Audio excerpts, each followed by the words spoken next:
In the year 1066, England found itself at the crossroads of history, a time of great upheaval where the fate of an entire kingdom would be decided in the bloodied fields of Hastings.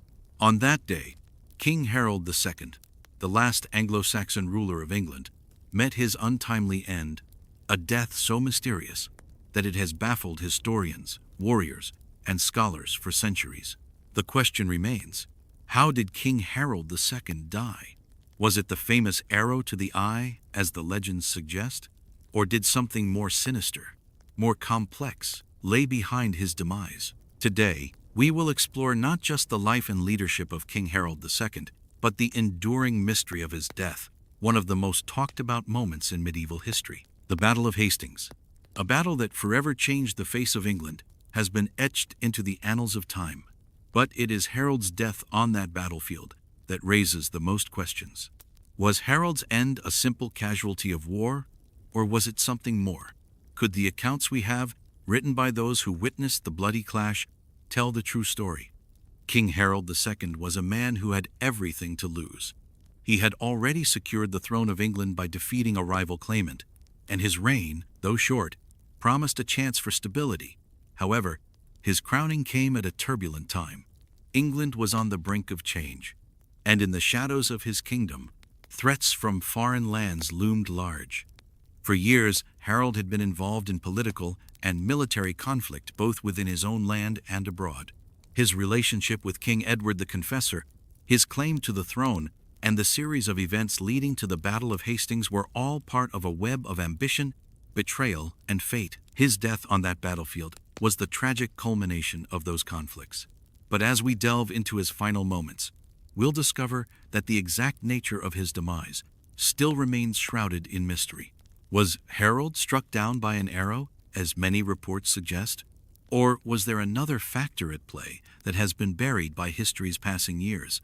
As we examine the primary sources, the accounts from contemporaries, and the visual evidence provided by the Bayeux Tapestry, we will piece together the clues that may finally answer the question: how did Harold II die? The Battle of Hastings is one of the most pivotal moments in English history, marking the end of Anglo-Saxon rule and the beginning of Norman dominance. But the story doesn't end with the battle, it begins there, with the death of King Harold. His demise not only altered the course of England's future, but also changed the lives of those who witnessed it. Today, we'll examine the mysteries surrounding his death, including the conflicting theories, the eyewitness accounts, and the theories that have been passed down through generations. Was it the fatal arrow that killed Harold? Or was his death more complex than a single event on a battlefield? Join us as we unravel the secrets of Harold II's final moments and discover the truth behind one of history's most enduring mysteries. Before we dive into the full story, make sure you hit that subscribe button to stay updated with more historical deep dives like this one. Don't forget to like the video and share it with anyone who loves a good historical mystery. This is one journey into the past that you won't want to miss. Let's begin. The year was 1066 in age, when power was written in blood, and kingdoms were won not by diplomacy, but by the blade. England, a land of green hills, quiet abbeys, and restless lords, stood on the edge of transformation. The Anglo-Saxon world was nearing its twilight, and in its fading light stood one man, Harold Godwinson, the last true king of the English. Before the smoke and steel of Hastings, before the legends of arrows and betrayal, there was Harold, warrior, nobleman, and son of one of the most ambitious men England had ever known. His father, Godwin, Earl of Wessex, had risen from obscurity to become the most powerful noble in the realm. Through cunning, loyalty, and at times ruthless ambition, he had built the Godwin family into the true backbone of the English kingdom. And when he died, it was Harold who inherited not just the lands of Wessex, but the weight of an empire in waiting. Harold was not born to be a king, but fate had different plans. From his earliest days, he was trained in the arts that defined noble life: horsemanship, swordsmanship, and strategy. Yet more than that, he learned the subtler skills of survival in a court where loyalty was as fragile as the morning mist. England under King Edward the Confessor was a land of quiet tension. Edward was pious, withdrawn, and far more at home in the sanctity of his church than in the politics of his court. His lack of an heir cast a long shadow across the realm, and into that uncertainty stepped the great families of England, each vying for influence, each ready to seize power the moment the crown was unguarded. Harold's rise came through both ability and circumstance. As Earl of Wessex, he controlled the richest and most fertile lands in England, giving him power that rivaled even the king's. His reputation as a commander was unmatched. He led campaigns against the Welsh princes, driving them back into the mountains and securing the western border. He brought peace to regions long plagued by rebellion. To his men, he was not merely a lord. He was a leader forged from their own struggles, a man who could command not only through authority, but through respect. But power in England was never stable.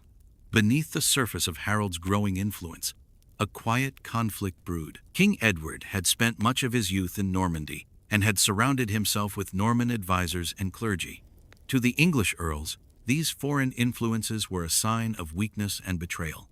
To Edward, they were simply remnants of his past.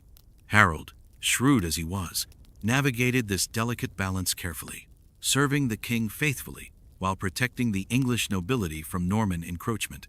Yet even loyalty could not secure peace forever. In 1051, a rift opened between the king and the Godwin family. Accused of treason and rebellion, Harold and his father were driven into exile. For a year, they wandered across the sea, their titles stripped, their land seized. But England was never truly free of the Godwins.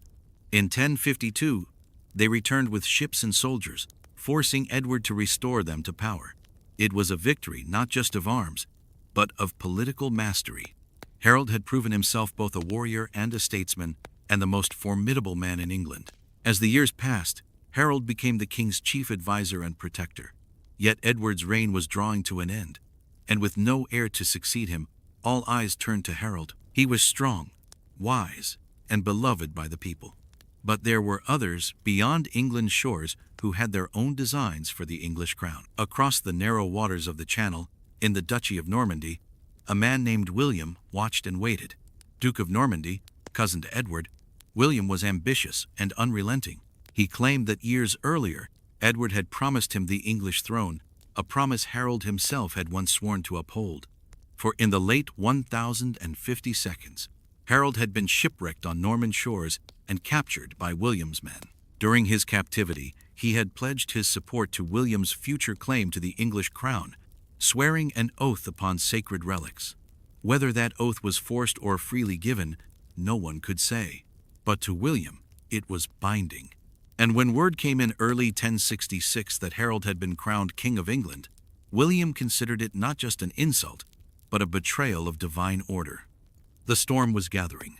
Edward the Confessor died on January 5th, 1066. The following day, Harold was crowned king in Westminster Abbey, a moment of triumph and dread all at once.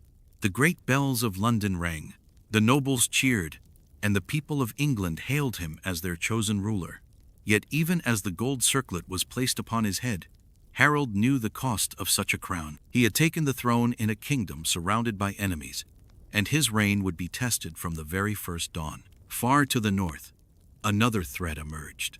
Harald Hardrada, the king of Norway, also laid claim to the English throne, arguing that an old pact between former kings had promised England to Norway upon Edward's death. Hardrada was no ordinary rival. He was a living legend, a warrior king forged in the fires of countless battles across Europe. With him sailed Harold's own estranged brother, Tostig Godwinson, a man consumed by bitterness and jealousy after losing his earldom in Northumbria. Together, they formed an alliance of vengeance and ambition, their fleet slicing through the cold northern waters toward England's shores.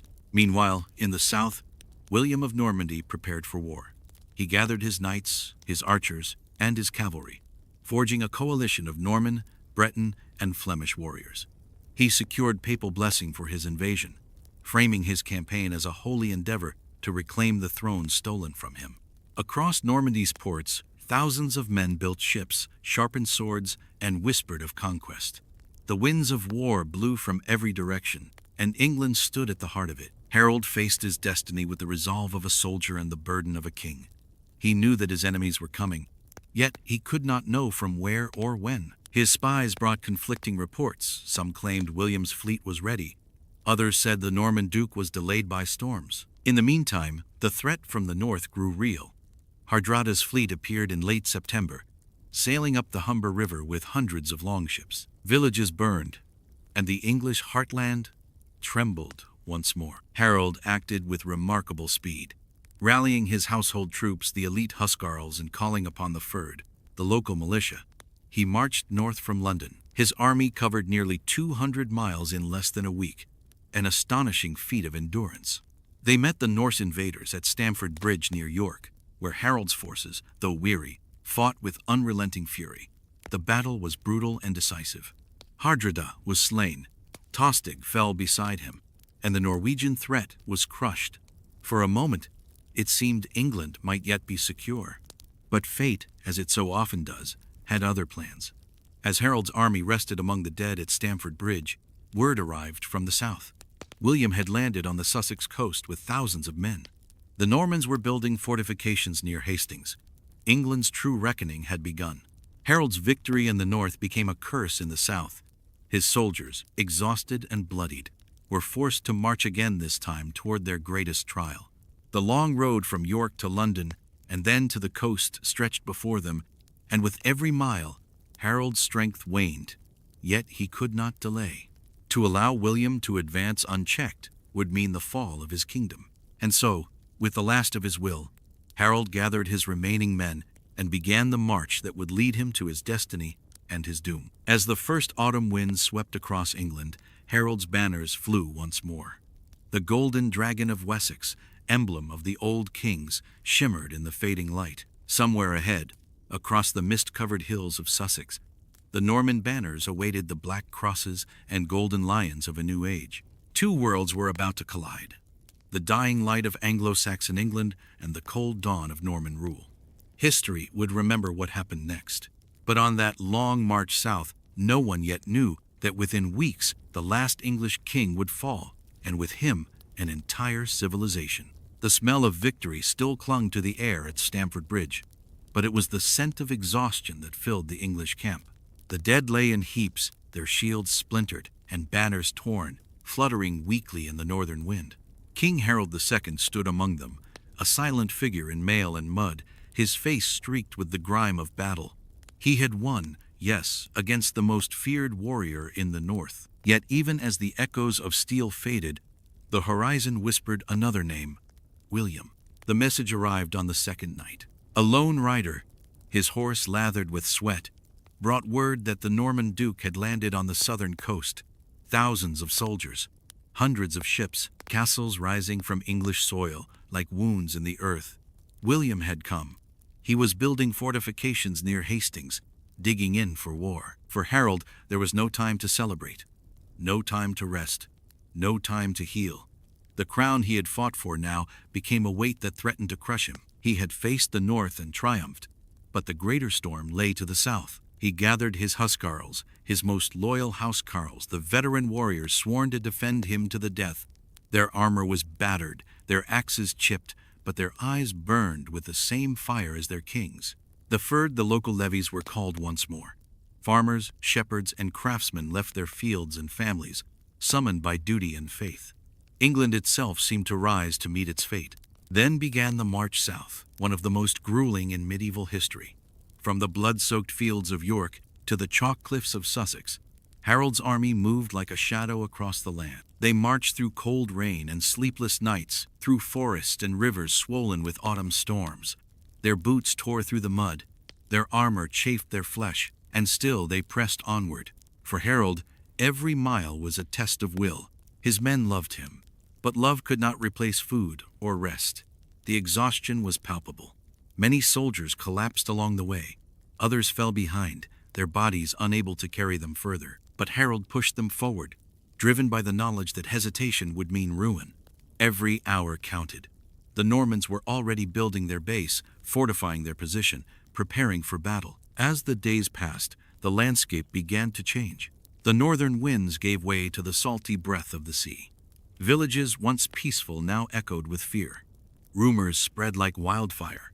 The Normans had landed with strange weapons, armored horses, and archers who could strike death from afar.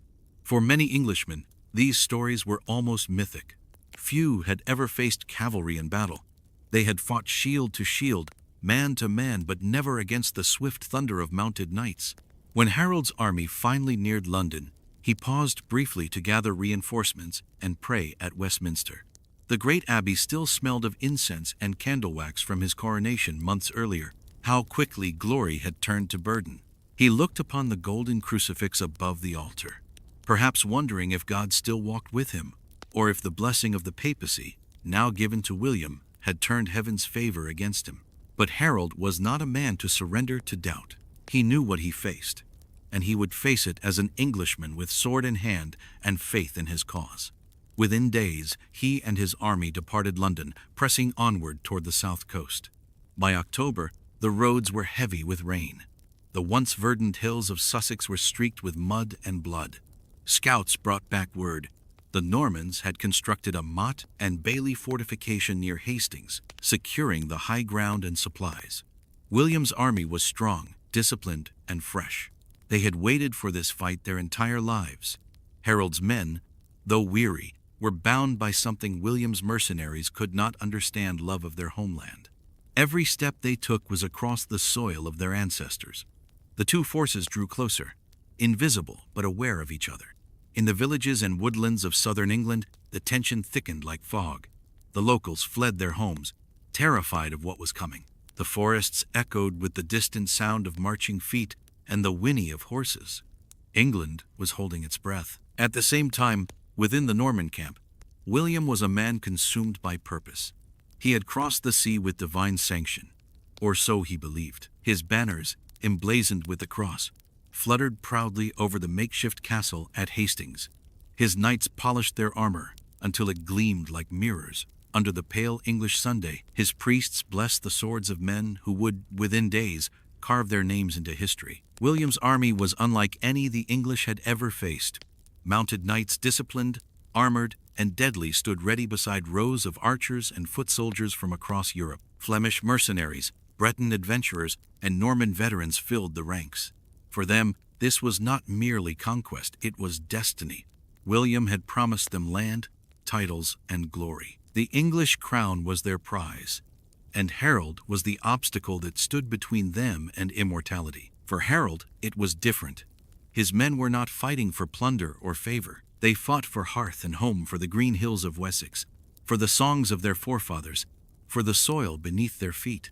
When they spoke Harold's name, it was not as a conqueror, but as their king. As the two armies prepared to meet, the night before Hastings fell silent. The sky was cold and moonless, the wind whispering through the trees. In the Norman camp, priests moved among the soldiers, hearing confessions, offering blessings, and reminding them of their holy cause. Across the hills, in the English camp, men lay awake, listening to the distant sea. Some sharpened their blades by torchlight, others prayed quietly in the darkness. There were no hymns that night, only the low murmur of men awaiting dawn and the uncertain future it would bring. Harold stood apart from his men, looking out over the fields where he would soon make his stand.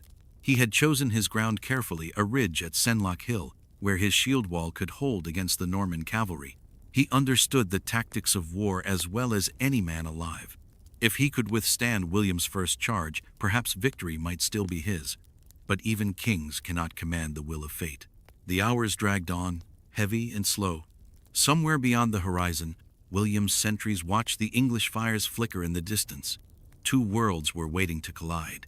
When the first pale light of dawn crept across the Sussex fields, the mist rose like ghosts from the earth. The air was sharp with the scent of dew and iron. In that fragile hour between darkness and daylight, history itself seemed to hold its breath. The English began to form ranks, thousands of men gathering into the famed shield wall, each warrior locking his wooden shield to the next. Behind them, the banner of Wessex fluttered in the wind, its golden dragon, a relic of ancient kings long gone. Harold moved among his troops, silent and steady, his presence alone enough to calm their fears. They had marched, bled, and sacrificed for this moment. Whatever happened next, they would meet it together. Far across the valley, William's army was already in motion. The clang of armor and the snort of horses filled the air as the Norman host assembled. Banners of Normandy, Brittany, and Flanders rippled in the growing light. At the center, beneath a white and gold standard, William himself mounted his warhorse, a powerful charger draped in mail. Around him, his commanders spoke in low voices, their eyes fixed on the English line that stretched like a wall of iron across the ridge. It was a strange stillness that settled over both armies in those final moments before the first charge. Thousands of hearts, thousands of lives, all suspended in the quiet before the storm. Some prayed, some cursed. Others simply stared across the distance, knowing that before the sun set, they would either be dead or victorious. The day of Hastings had come, and at its heart stood Harold, the last king of the Anglo-Saxons, his sword drawn, his banner high, ready to defend a dying world against the birth of a new one. The world would remember what came next, not as a battle, but as a reckoning. The fate of England, its language, its faith, and its soul would be decided on that hillside. And when the last light of day faded over the corpses and broken shields, history would be reborn in the blood of a king. The morning of October 14th, 1066, broke over the fields of Sussex like the slow awakening of a sleeping beast. A thin mist hung low upon the earth, curling around the ridges and valleys where two armies prepared to decide the fate of England. The pale sun struggled to rise through gray clouds, its light glancing off wet grass and the cold gleam of armor. The air itself felt thick with destiny.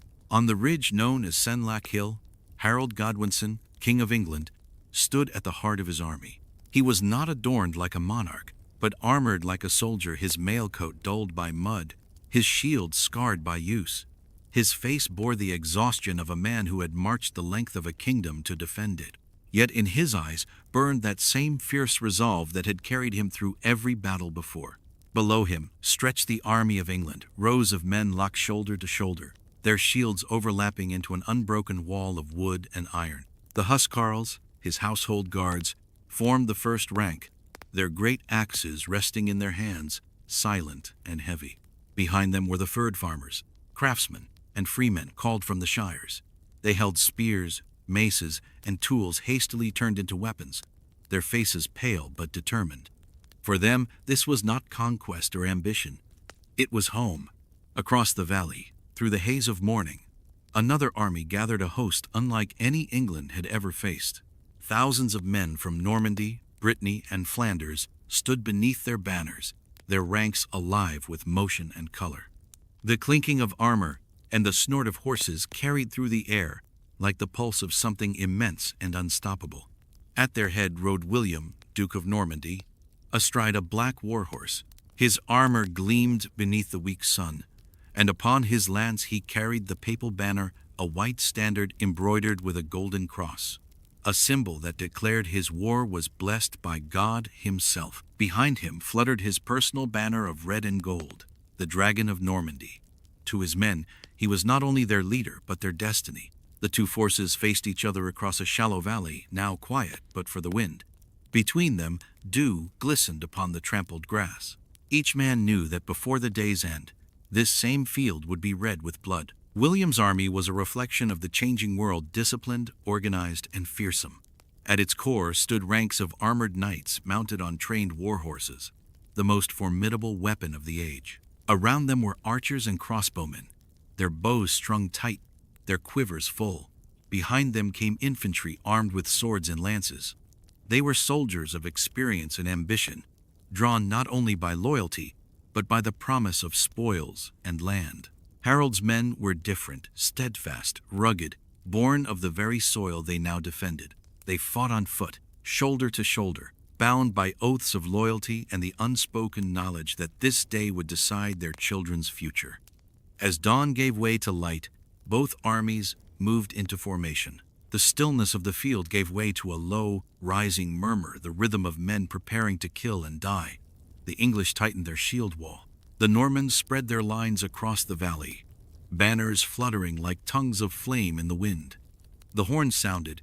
At first, the sound was distant, long, low, and mournful. Then came more, echoing across the hills until the very air seemed to vibrate. From the Norman side, Drums began to beat in measured cadence. Horses snorted and pawed at the ground. The army of Normandy began to advance. The first wave came in the form of archers. They moved forward as one loose rank stretching across the Norman line. At a shouted command, they raised their bows. The sun glinted on their arrowheads for the briefest moment before they let fly. The sky darkened as hundreds of arrows rose in unison, curving high, hissing through the air like a storm of iron rain. The English stood fast, shields locked tight, heads lowered. They braced for the impact. The sound was like thunder rolling across the ridge, the thud of wood, the crack of splintered shields, the dull cries of the first to fall. But the wall held. Arrows clattered harmlessly against the interlocked defenses, sliding off the oaken faces of the shields. When the archers' volleys ended, the Norman infantry surged forward, lines of men, with spears and swords advancing uphill into the waiting wall of England. The ground shook with the rhythm of their march. As they climbed, the English let out their first sound, a deep guttural cry that rolled like a wave down the hill. The two forces met with the crash of worlds colliding. Spears struck shields, axes fell in deadly arcs. The front lines disappeared into chaos, a seething mass of men locked in combat. The air filled with the ring of iron and the stench of blood. Harold's shield wall bent but did not break. The Huscarls in the front row fought with terrifying precision, swinging their axes through mail and bone alike. The Normans struggled to gain ground on the steep slope, their formations breaking apart in the mud and blood. The weight of the English defense was immovable, a wall of men fighting as one. William's first assault faltered. His infantry fell back, retreating toward their archers, who began to loose another volley to cover their withdrawal. The arrows arched high once more, but the English remained defiant, their shields lifted to the sky. Then came the cavalry.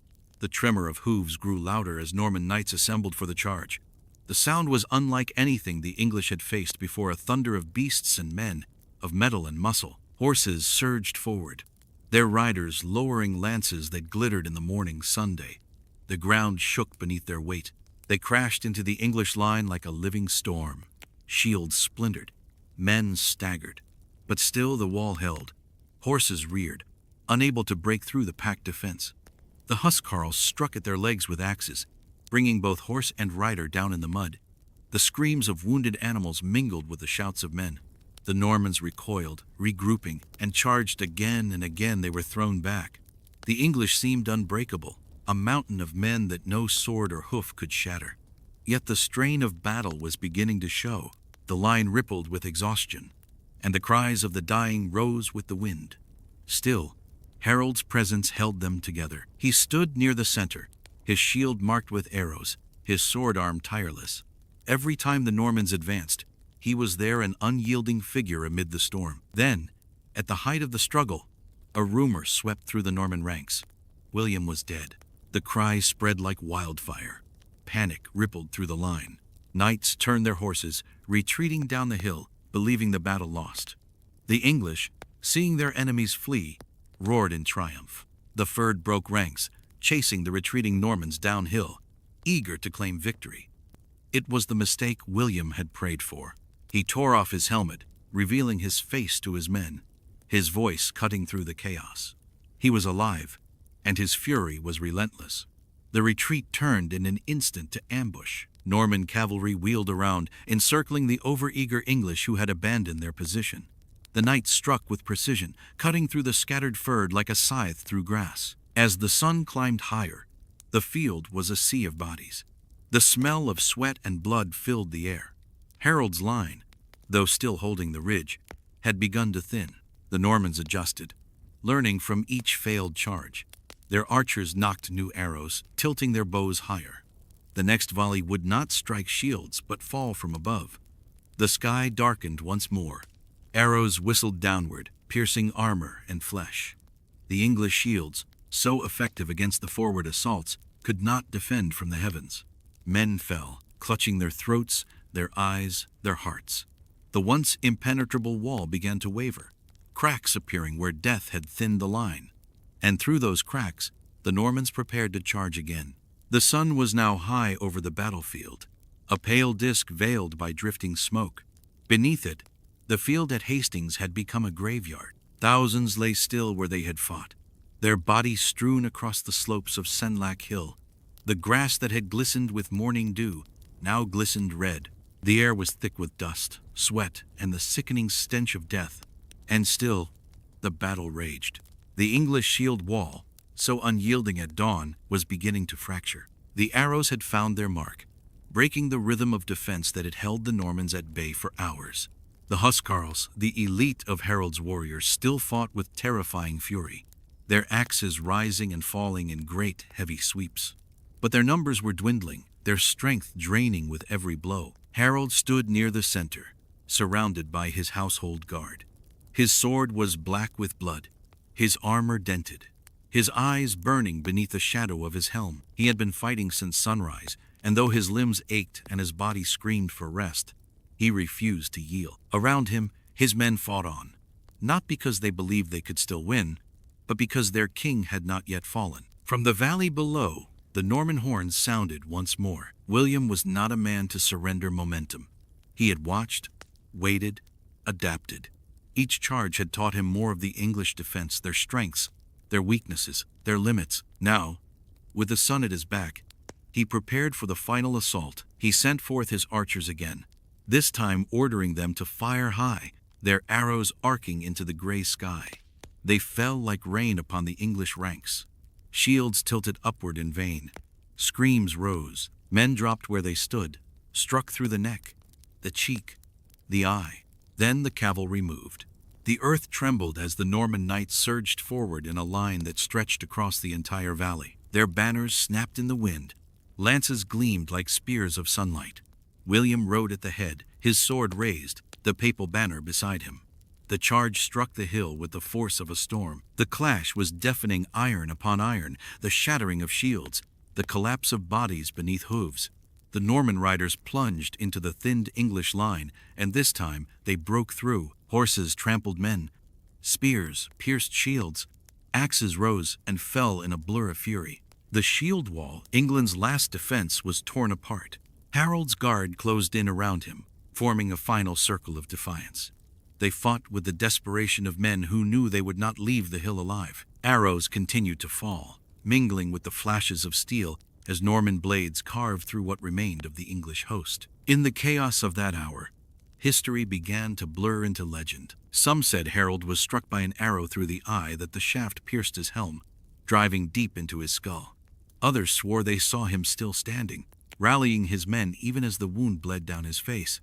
A few claimed that, when he fell, it was beneath a storm of Norman swords, his body hacked and broken until no man could recognize the king from the soldier beside him. The truth, lost in the din of battle, mattered little. What mattered was this: the banner of the fighting man of England fell. The dragon of Wessex toppled beside it, and with it fell the last crown of the Anglo-Saxons. The English fought on, but the heart of their army was gone.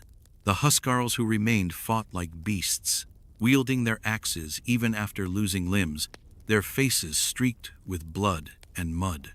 They made the Normans pay for every foot of ground, but slowly, inevitably, the tide swallowed them. When the sun began to sink, the hill was silent save for the moans of the dying. The smoke of burned standards drifted across the field. The Norman horns blew no longer in challenge, but in triumph. William rode to the crest of Senlac Hill, where the last of the resistance had fallen. The ground was slippery beneath his horse's hooves, the air reeking of iron and ash. Around him, his knights removed their helmets, their faces pale beneath the grime of battle. The Duke of Normandy dismounted. He stood for a long moment in silence, gazing upon the ruin his ambition had wrought. Somewhere beneath the churned mud and broken shields lay the man who had been King of England, Harold Godwinson, the warrior king, the son of Wessex, who had fought with everything he had to defend his realm. William did not speak. He did not pray. He simply looked, his jaw set, his eyes unreadable. For all his victory, he knew that this hill would haunt him forever. The papal banner was planted in the earth beside him. The cross of Normandy followed. As the white and gold fabric caught the wind, its shadow fell across the field of the dead, across the broken remnants of an age. Below the hill, the Norman soldiers began their grim work. The wounded were silenced, the fallen stripped of armor and weapons. Fires were lit to burn the heaps of the dead. The smell carried for miles. England's proud warriors, who had marched beneath Harold's golden banner that morning, now lay nameless beneath a foreign sky. In the fading light, the field of Hastings glowed red. The sun slipped behind the distant trees, its dying rays catching the edges of shattered shields and broken swords. It was over. The world had shifted. That night, the surviving Normans made camp upon the very hill they had conquered. The groans of the wounded filled the darkness. Priests moved among them, offering blessings and last rites. William sat alone in his tent, his armor still streaked with blood. Outside, the wind rattled through the torn banners of both armies. Somewhere beyond the firelight, wolves began to howl. He had come to England as a duke. He would leave this battlefield a king. But kingship, like victory, carried its own burden. William had claimed England through conquest, yet conquest was only the beginning. Before him lay a land in ruin, its people broken, its future uncertain. The old order was gone, the lords of Wessex, the sons of Alfred, the language and customs of 1,000 years, all swept away in a single day of blood. The Battle of Hastings had ended not just a reign, but an entire civilization. When dawn came, the mists rolled again over the silent hill. The birds returned to the trees, perching upon the spears and armor left scattered across the ground. The fires still smoldered, sending up thin trails of smoke that disappeared into the pale sky. The Normans buried their own dead, but the bodies of the English were left where they fell. Only later, when the smell became unbearable, were they covered shallow graves dug by the survivors of defeat. No one knew where Harold's body lay. Some said it was carried to Waltham Abbey by monks loyal to him. Others believed it was lost, trampled into the earth. The truth was buried with him, and yet the memory endured.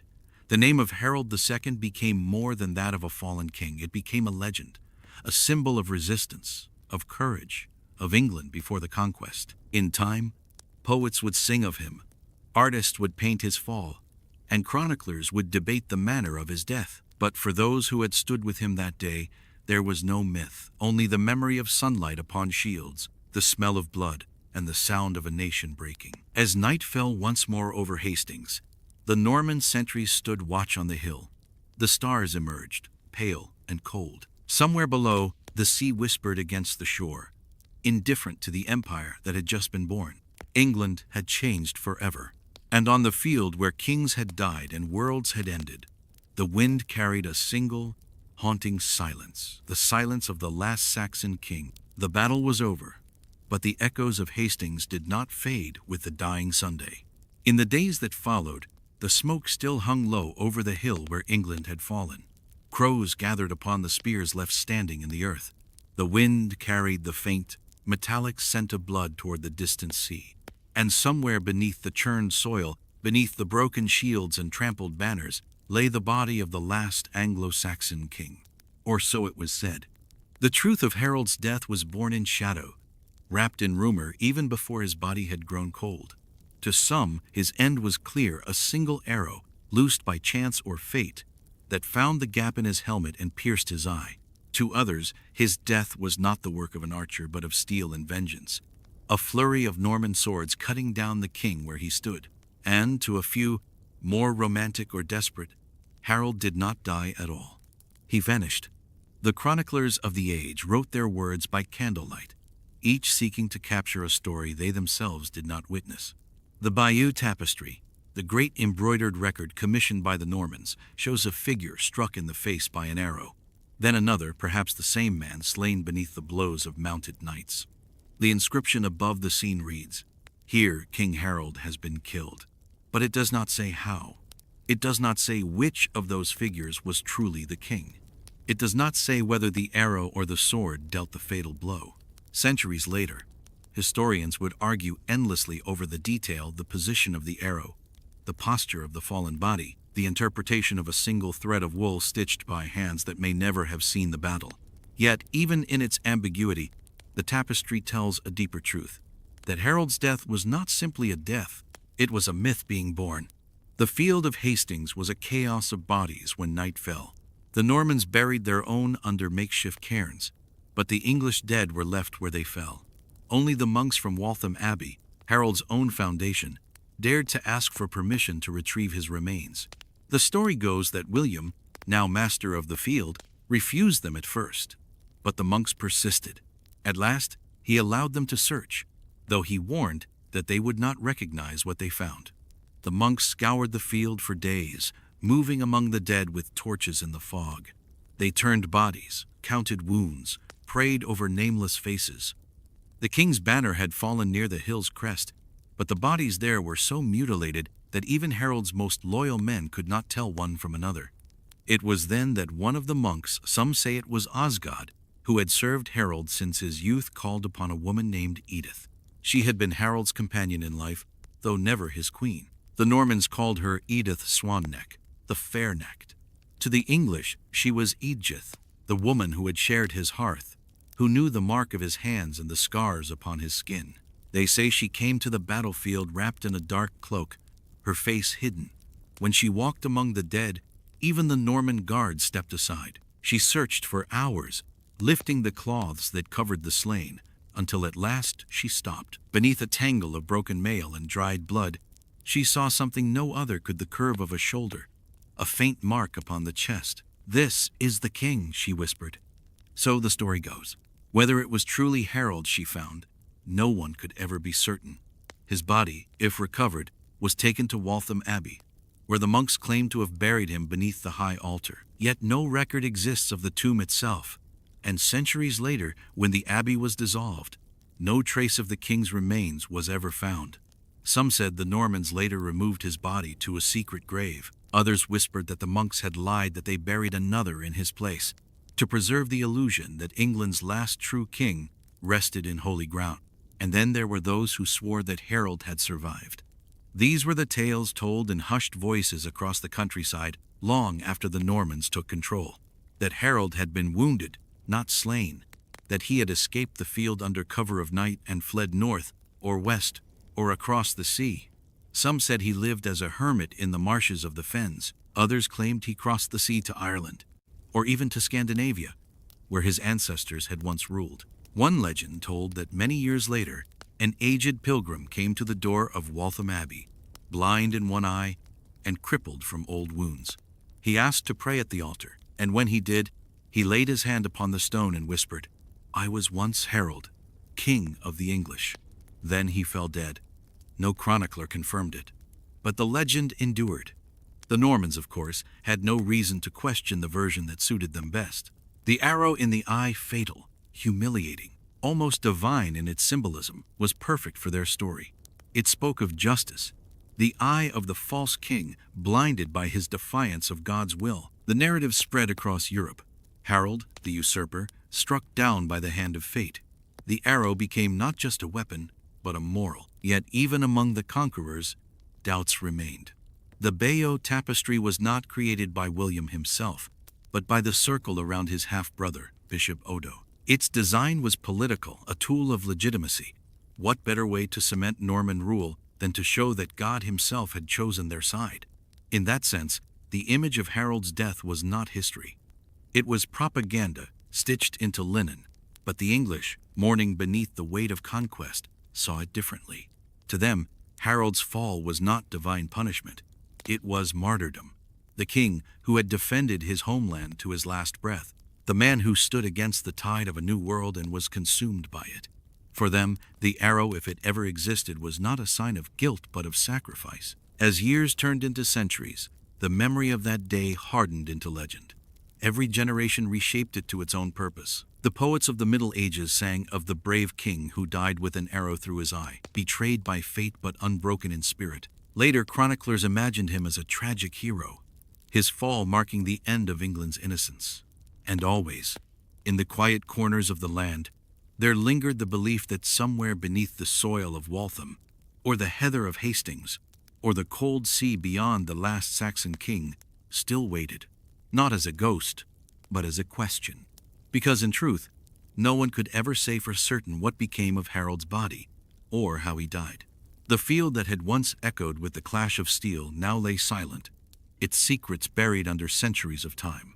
Yet every arrow unearthed by an archaeologist, Every broken helm found in the Sussex earth whispers the same unanswerable mystery.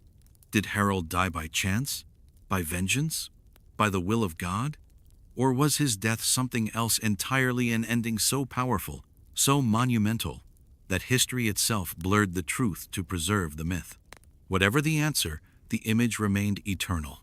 The arrow, the fall, the king, a single moment, frozen in time, where England as it had been ceased to exist, and something new, darker and grander, began to rise. Centuries have passed since that October day, yet the question of how Harold Godwinson died has never been settled. His story lies suspended between history and myth, each generation stitching a new version of the truth, like the very tapestry that first recorded it. What began as the death of a king has become a riddle that refuses to fade. The most famous account is also the most convenient, the arrow in the eye. To many, it is the image that defines the Battle of Hastings, a moment captured in thread and legend, the proud king struck down by a shaft of fate. The Bayeux Tapestry shows it clearly enough. A figure, labeled Harold, grasping an arrow that juts from his face, while another figure nearby falls beneath Norman swords. For centuries, this image was taken as fact. School children were told of it. Artists painted it. Poets mourned it. But the tapestry itself offers no certainty. The threads are ambiguous, the stitching crude in places. Some experts have argued that the arrow was added later, its placement uncertain. In older engravings of the tapestry, made before certain restorations, the supposed arrow appears more like a spear or a raised weapon. Others have suggested that the arrow scene and the sword scene depict two separate men, one wounded, one slain. Which of them was Harold, and which an ordinary soldier? No one could say. Still, the arrow in the eye story endures, not because it is provable, but because it is powerful. It fits the symmetry of medieval thought. To Norman chroniclers, the wound was symbolic justice. Harold, the usurper who had broken his oath to William, was struck blind for his betrayal, his sinful eye pierced by divine punishment. The image was perfect propaganda, an act of heaven reinforcing William's victory. But English tradition never accepted such simplicity. In their accounts, Harold died not as a blinded sinner, but as a warrior king, surrounded by his loyal huscarls, fighting to the last. The Anglo-Saxon Chronicle, written in the years after Hastings, says only this: there King Harold was killed, and many good men with him. It gives no mention of an arrow, no detail of how the king met his fate. To the chroniclers who mourned him, the specifics mattered less than the honor of his death. Later, Norman sources, however, would elaborate the tale, each adding new layers of detail and drama. William of Poitiers, the Duke's own chaplain, wrote that Harold fell in the thick of combat, struck down by a mortal wound. The Carmen de Hastinge pro Elio, a Latin poem composed soon after the battle, describes a far more brutal end. Harold, still standing after the battle's climax, was surrounded by 4 Norman knights who struck him down in turn, one piercing his chest with a lance, another cutting off his head, a third disemboweling him, and the last severing his thigh. A grisly ritual execution disguised as combat. To later chroniclers, this version felt too deliberate, too personal. The killing of a king, not by the chaos of battle, but by the hands of chosen men, suggests something more, a statement of power. It was not enough for William to defeat Harold. His death had to be absolute, witnessed, final. But even this, too, may have been invention. The poet who wrote the Carmen had never seen the battle. His words, like so many of his age, were drawn from hearsay, from the stories told by men seeking favor at court. Over the centuries, the arrow and the sword would become two halves of the same myth. Some would say that Harold was struck first by the arrow, blinded but not yet dead, and that the Norman knights finished him as he fell. Others would reject both tales entirely, insisting that the king's death was lost amid the chaos of the final charge, no different from the thousands who died around him. Even modern scholars remain divided. Archaeologists have scoured the supposed site of the battlefield for evidence, yet the soil yields only fragments, arrowheads, bits of armor, the occasional bone too damaged for identification. The abbey built later on the site, Battle Abbey, was said to mark the spot where Harold fell. the high altar standing precisely above the place of his death. But when the abbey was dissolved in the 16th century, its relics were scattered, and its foundations disturbed. Nothing definitive remained. In 2014, new theories arose, suggesting that the battlefield may not even have been where the abbey stands today. Some historians argued that the true site lay a mile away, on higher ground. If that were true, then all the supposed locations of Harold's death, the altar, the field, the monuments were misplaced, products of legend rather than geography. The real ground where the last Saxon king fell might now lie beneath quiet pastures, unmarked and forgotten. And so the mystery deepened. Yet, for all the uncertainty, one truth endures. Harold's death was not merely a personal tragedy, but the symbol of an entire civilization's fall. The Anglo-Saxon world ended with him. In the years that followed, Norman castles rose where Saxon halls had stood. The English language itself began to change, absorbing the words and power of the conquerors. The story of Harold's death became, in a sense, the story of England's rebirth. But for those who still clung to the old ways, the mystery mattered. The unknown fate of their king allowed them to hope. A dead king was gone forever. A vanished one could return. Thus, the legends multiplied. Some said Harold was carried secretly from the field by loyal monks and nursed in secret. Others believed he had taken the cowl of a hermit, wandering the countryside under another name. In some versions, he was said to have appeared years later in Chester, in Wales, even in Scandinavia, a ghost in exile, haunting the edges of the world that had forgotten him. And always, the arrow remained, the single, enduring symbol that no scholar could erase. Artists through the ages returned to it. The arrow that pierces pride, the moment of divine reckoning, the instant a kingdom changes hands. The image is too perfect, too poetic to abandon. It has become history not because it is true, but because it feels true. In this way, Harold's death became something greater than fact.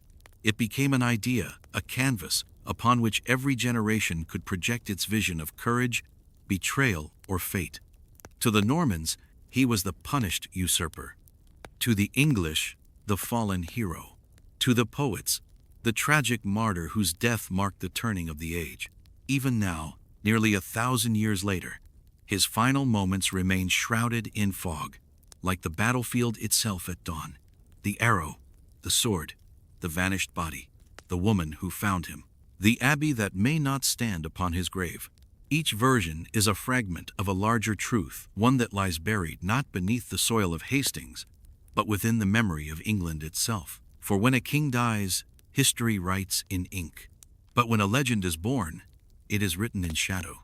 And so Harold Godwinson, the last crowned king of the Anglo-Saxons, remains suspended between both a man who may have died by chance, by vengeance, or by myth. The death of Harold Godwinson did not end on the battlefield. It began there. What happened on Senlac Hill was only the first breath of a story that would expand far beyond the reach of the dying king, reshaped by every hand that touched it, twisted by politics, softened by grief, sharpened by ambition, and embellished by time. His death became a canvas upon which the victors painted legitimacy and the defeated painted loss. It was never allowed to be just a death. It became an argument. In the immediate aftermath of Hastings, when Norman boots still echoed across the hillsides and the smoke of the burning villages drifted low across the countryside, William understood that victory on the field was not enough. A crown seized by force is a fragile thing. It must be justified before it can be worn. Thus began the forging of a narrative designed to transform conquest into divine sanction. In Normandy, the story spread quickly. Harold had not fallen merely as a soldier. He had been struck down for breaking a sacred oath. Years earlier, when he had been shipwrecked and taken into William's custody, he had sworn loyalty to the Norman duke and sworn it upon holy relics. Whether he had done so willingly or under coercion mattered little to those who retold the tale.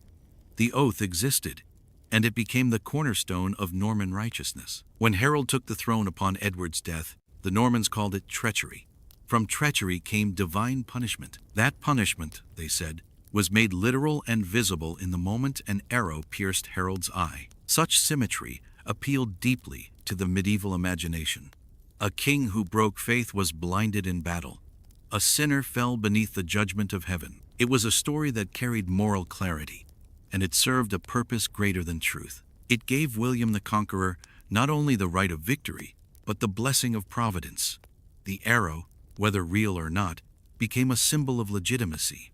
But across England, among the defeated and dispossessed, the story sounded like poison. To them, Harold was not a traitor to God but a defender of their homeland. His oath in Normandy was dismissed as forced, meaningless, or twisted beyond truth. In the English telling, Harold had died as a warrior king standing with his household guard, surrounded by the men who had followed him for years. He had not fallen in shame but in glory, fighting until the last ray of daylight slipped across the shield wall he tried so desperately to hold together. There was no heavenly punishment in this version. There was only courage. Harold became not a sinner struck blind, but a martyr of the old order, a final symbol of Anglo-Saxon valor before the darkness of conquest settled over the land. Where the Normans saw judgment, the English saw sacrifice. Thus, two incompatible visions of a single death emerged within months of the battle. And into this war of memory entered the most influential artifact of all, the Bayeux Tapestry, commissioned by Norman hands, displayed in Norman halls, and stitched by craftsmen who owed their loyalty to William's circle. The tapestry immortalized the conquest as a righteous and orderly act. It was propaganda disguised as history, a woven epic designed to endure. It showed Harold clutching an arrow, then falling beneath Norman swords. But the scenes are ambiguous, the figures imprecise, the stitching altered and restored across centuries. Scholars continue to debate whether the arrow was original or added later, whether the death blow depicted is symbolic or literal, whether the fallen figure is Harold at all. The tapestry provides a story, not a verdict. Even the matter of Harold's body is swallowed by uncertainty. A king should not vanish, but Harold did. His corpse was left on the field with thousands of his countrymen, while Norman dead were collected and buried with care. When monks from Waltham Abbey begged for permission to retrieve their lord's remains, they were warned that no one could recognize what was left of him. The stories that survive tell of Edith Swan Neck, Harold's consort, walking through the carnage until she found a body she believed to be his, identified not by face but by the private marks she alone had known. Some accounts claim the body was taken to Waltham and laid beneath the high altar. Others claim William later had it moved or left it unburied as a reminder of treason punished. Still others whisper that the monks lied that they buried another man, so that the abbey could claim a royal tomb. No grave has ever been found, no remains proven. The king who had commanded England vanished from the earth as if swallowed by conquest itself. This uncertainty opened space for legends to grow. Stories spread of Harold surviving the battle, escaping the field, wandering the wilderness disguised as a hermit. Some claimed he lived in the marshes of the fens. Others said he fled to Ireland or Scandinavia. A tale whispered long after the conquest told of an old, half-blind pilgrim who came to Waltham Abbey many years later, placed a trembling hand upon the altar, murmured that he had once been Harold, king of the English, and then fell dead. No chronicler recorded the pilgrim's name, but the tale endured because it reflected a hope the English were not ready to abandon, that the king they lost might still live somewhere, even if only in memory. Yet beneath these layers of myth lies a deeper truth. The ambiguity of Harold's death was not accidental. It was necessary. A clear end would have given the English closure, a focus for grief, perhaps even a rallying point for rebellion. A missing or mutilated king left the conquered uncertain, divided, unanchored. For the Normans, the lack of a tomb prevented pilgrimage, martyrdom, or veneration. It erased the possibility of Harold becoming a symbol strong enough to challenge their rule. In erasing the man, they diluted his power. But the English refused to let him fade. Over time, Harold became more than a king. He became a mirror upon which England saw its own transformation. Medieval poets recast him as a tragic hero. Later, chroniclers portrayed him as a victim of destiny. Historians argued over the arrow, the sword, the oath, the vanished grave. Each era reshaped Harold to suit its needs, because his death marked not only the fall of a king but the fall of an age. He became the symbol of a world before foreign rule reshaped the land, the law, the language itself. In the end, Harold's death is unknowable, not because evidence is lacking, but because the truth was never allowed to stand alone. It was claimed, molded, and repurposed by forces larger than the man who died that day. The arrow in the eye myth was sharpened by Norman ambition. The heroic last stand was carved into memory by English grief, and the uncertainty of his body's fate became the soil from which legends grew. The last Anglo-Saxon king became both martyr and villain, victim and oathbreaker, ghost and sovereign. The real Harold slipped through the cracks of competing narratives, leaving behind only the echo of a life transformed into myth. Perhaps that is why his death still haunts history, not because the answer is lost, but because every answer reflects a different England. The puzzle of Harold's death stretches across centuries like a tapestry, frayed at every edge. Its colors faded, its threads loosened, its original shape forever distorted by the hands that sought to mend it. Each time a chronicler stitched a new detail, the image shifted. Each generation that retold the tale pulled a different thread, tightening some lines and letting others vanish into the folds of time. And across this shifting landscape of memory, one truth becomes clear. The mystery surrounding Harold's end has survived not despite the conflict of narratives, but because of it. The Norman conquerors were the first to lay claim to the story. They needed Harold dead in a certain way, dead as a sinner, dead as a traitor, dead as someone whose demise validated the victory of William and the divine sanction behind it. Yet the English needed him dead another way, dead as a warrior, dead as a martyr, dead as a man who held his ground against impossible odds. Between these competing visions lies a gulf so wide that even the most meticulous historian can only peer across its darkness, never certain where the truth lies. In that gulf, a host of theories emerged, each trying to explain what the chronicles refused to state plainly. The arrow in the eye version became the most iconic, not because the evidence was overwhelming, but because the image was unforgettable. It fit the symbolic needs of the conquerors. It carried a weight of poetic justice too tempting to ignore, and so artists and storytellers embraced it. They repeated it until even those who doubted whispered it aloud. But as time passed, careful examination dimmed its certainty. The Bayeux Tapestry, the very artifact upon which the myth depended, revealed cracks when viewed more closely. Early sketches of the tapestry, made centuries before certain restorations, showed no arrow at all. Instead, the supposed arrow appeared to be nothing more than a spear held upright by the figure. Later, someone added threads that could be interpreted as an arrow. Whether this addition was accidental or intentional remains unknown. But the fact that such a crucial detail could have been altered at any time in nearly 1,000 years cast doubt upon the story's reliability. Other chroniclers described Harold dying beneath the swords of 4 Norman knights, an execution disguised as battle. Yet even these accounts, dramatic as they are, rest on uncertain foundations. The Carmen de Hastingai Proelio, which details the brutal slaying of Harold, was written by a poet whose goal may have been to celebrate Norman heroism rather than record truth. The 4 knights named in the poem appear nowhere else in contemporary sources. If they existed, their identities dissolved almost instantly into legend. The poet's version, vivid and grisly, reads less like a report and more like a crafted epic designed to magnify the moral triumph of the victors. Then there were the English monastic records, always terse, always shadowed by caution.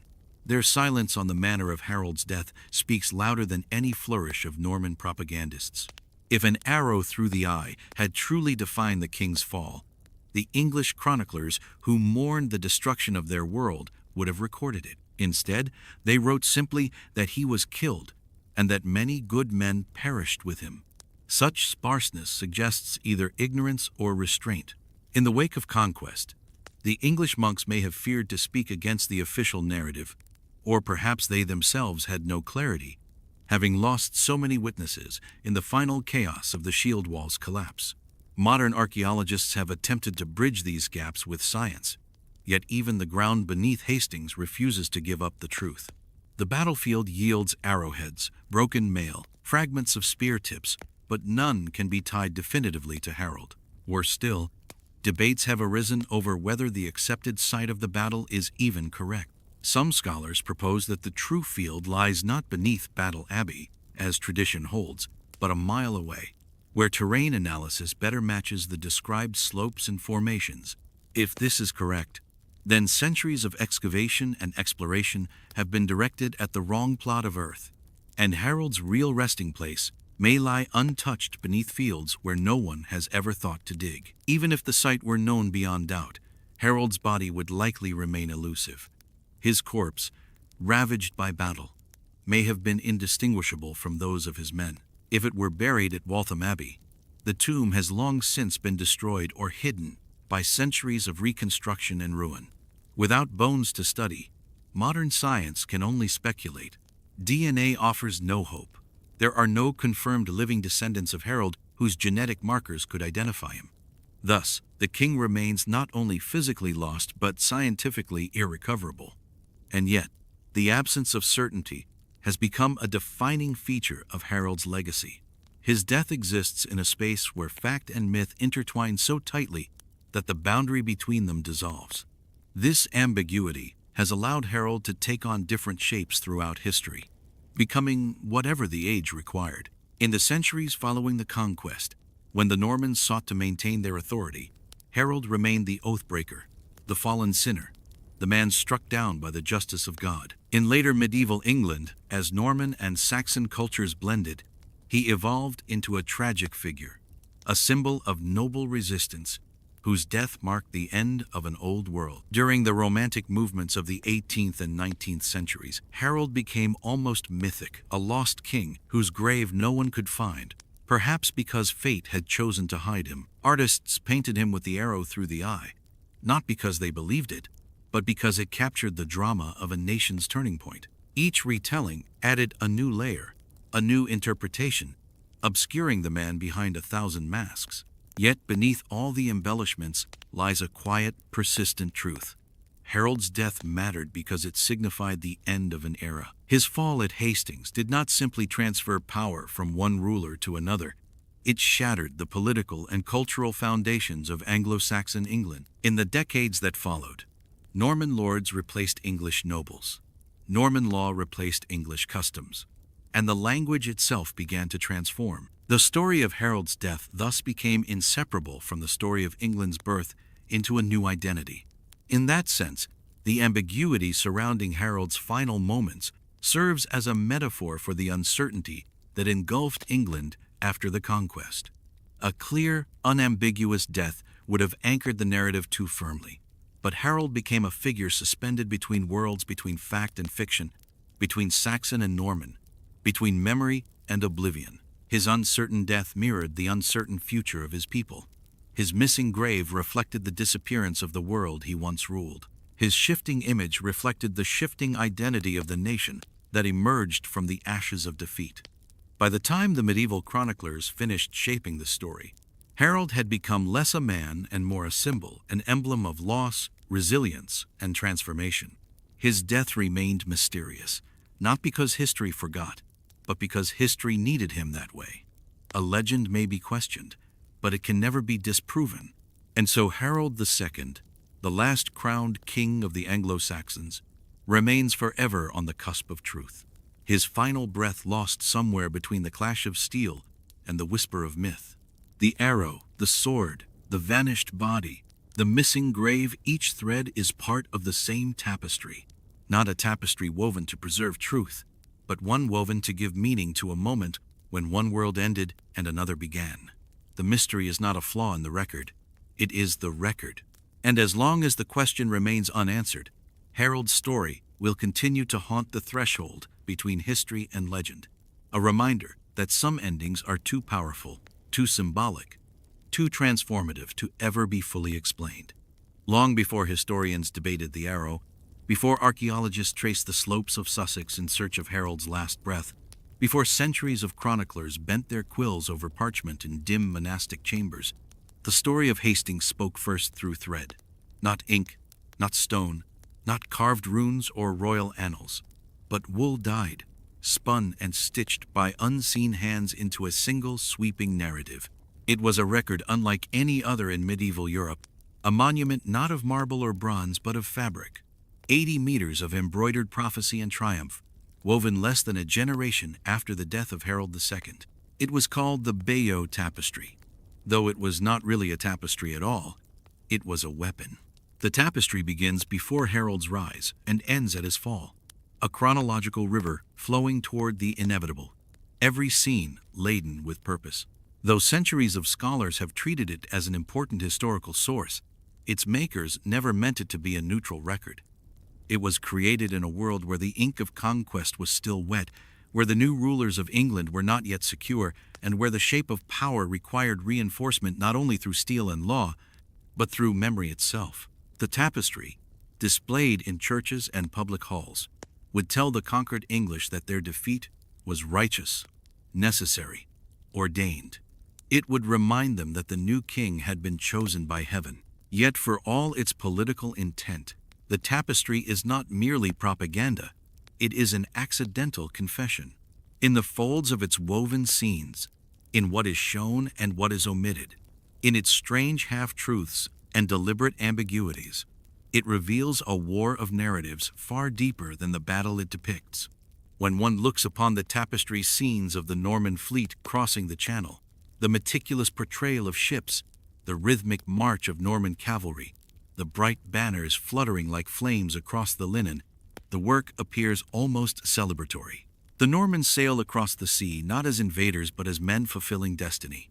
William stands tall, armored and resolute, his figure always composed, always central, always larger than the men around him. Harold appears first as a companion, then as a dignitary, and eventually as a man whose ambition draws him into fatal error. The tapestry does not scream its interpretations, it whispers them. Its power lies not in the boldness of its claims, but in the subtlety with which it guides the eye. Every scene is placed with intention, every gesture chosen to tilt history in a particular direction. Even before the battle scenes begin, the viewer is being prepared to accept Harold's death as deserved. By the time the final confrontation unfolds, the audience has already absorbed the narrative that Harold's downfall was inevitable. But the tapestry's most haunting moment, its most discussed, most disputed scene comes near the end, where the woven world erupts into violence. The English shield wall shatters under the Norman assault. Bodies lie strewn beneath horses' hooves.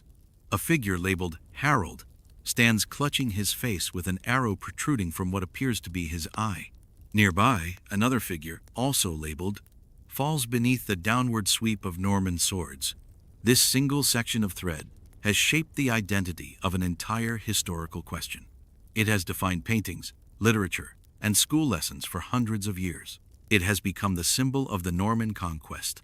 Yet within the tapestry's subtle inconsistencies lies the possibility that the scene was meant to obscure the truth rather than reveal it. The figure clutching the arrow, was it truly Harold? Early sketches made before later restorations suggest the arrow may not have been there originally. Some historians suspect that the arrow was added in the 18th century during repairs, an attempt to clarify a scene whose meaning had faded in the public imagination. Others argue that the arrow was always present, woven with deliberate symbolism, meant not as a record of Harold's literal death, but as a metaphor for his moral blindness. Then, there is the second figure, falling beneath the sword. He too bears the inscription, Harold, though the placement of the text leaves room for interpretation. Some argue that the tapestry intended to show two stages of Harold's death, first wounded, then slain. Others insist that the two figures are separate men entirely, and that the sword-struck warrior, not the arrow-struck figure, is the king. In this reading, Harold dies, as the English chroniclers would later claim, fighting to the last. The ambiguity is not accidental, it is crafted. The tapestry speaks, but not loudly enough to trap itself in a single version of events. It allows room for debate while presenting a chosen truth.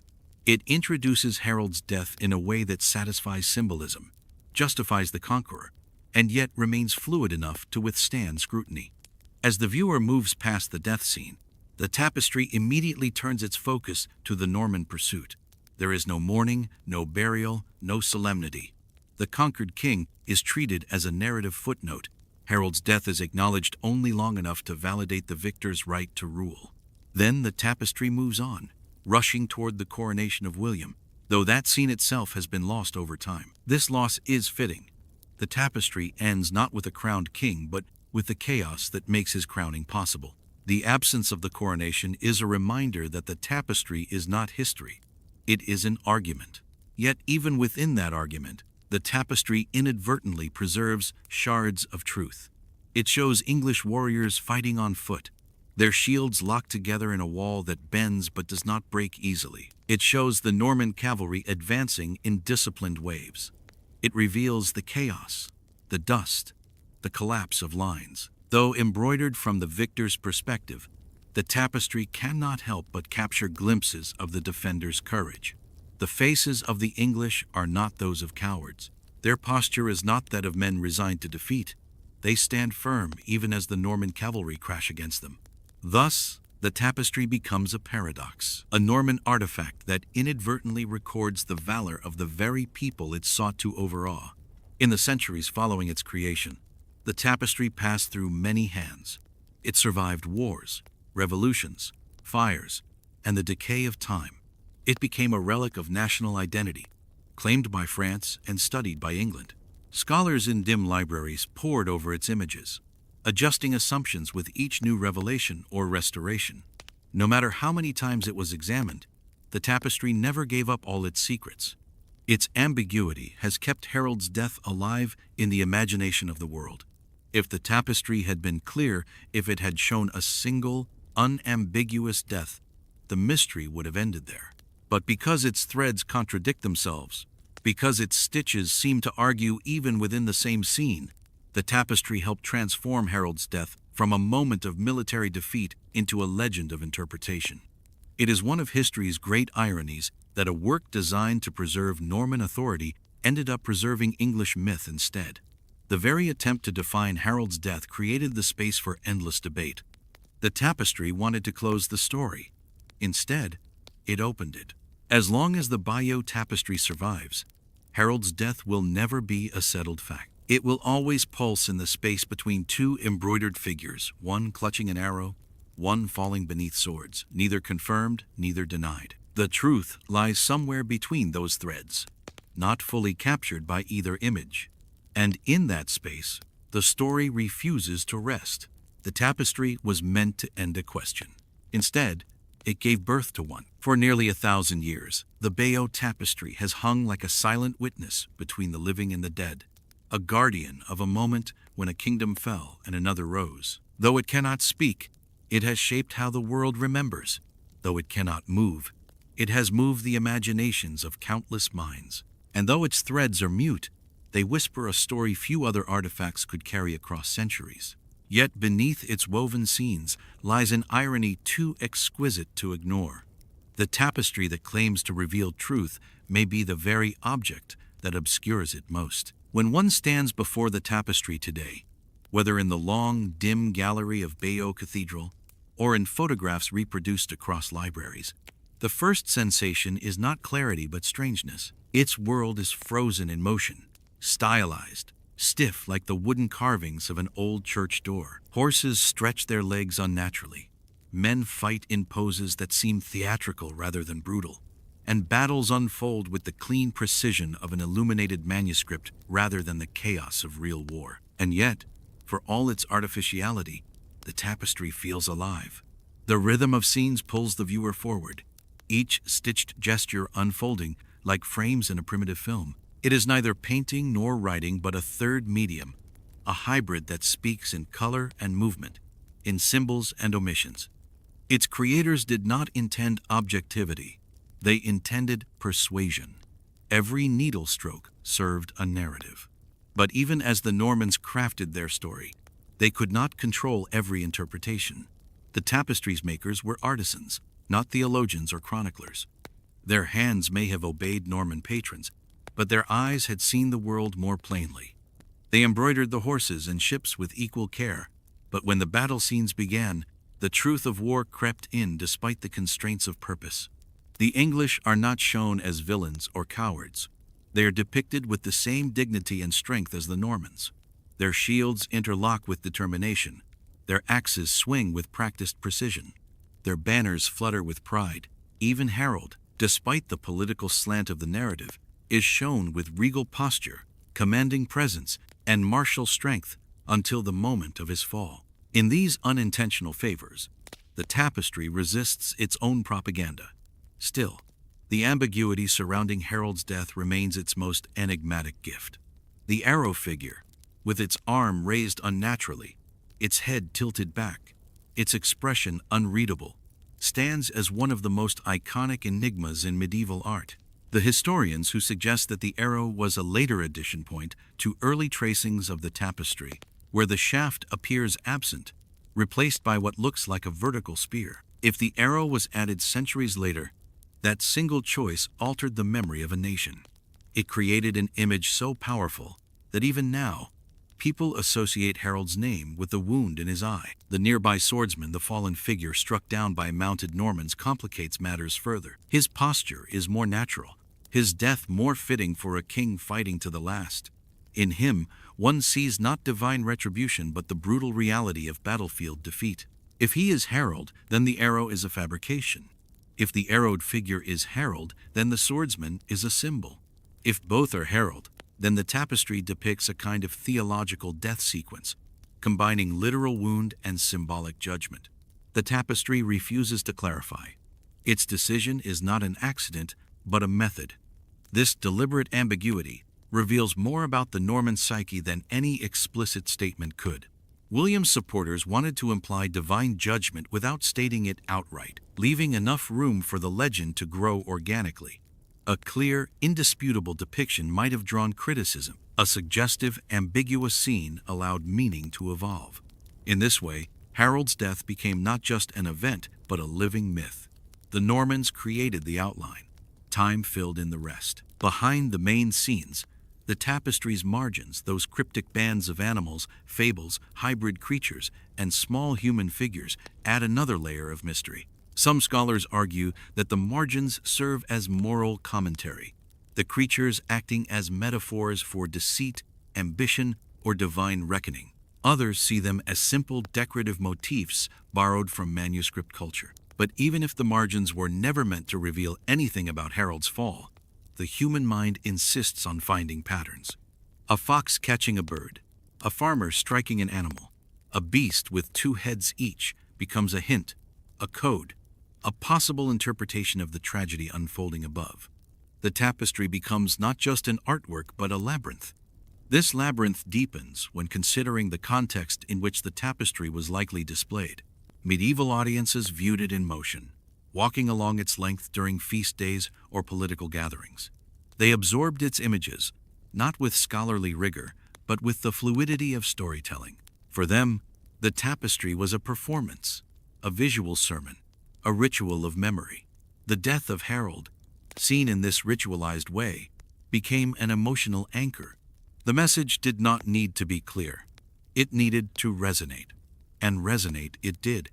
But time is a cruel partner to propaganda. What once supported the Norman claim now fuels the English sense of mystery.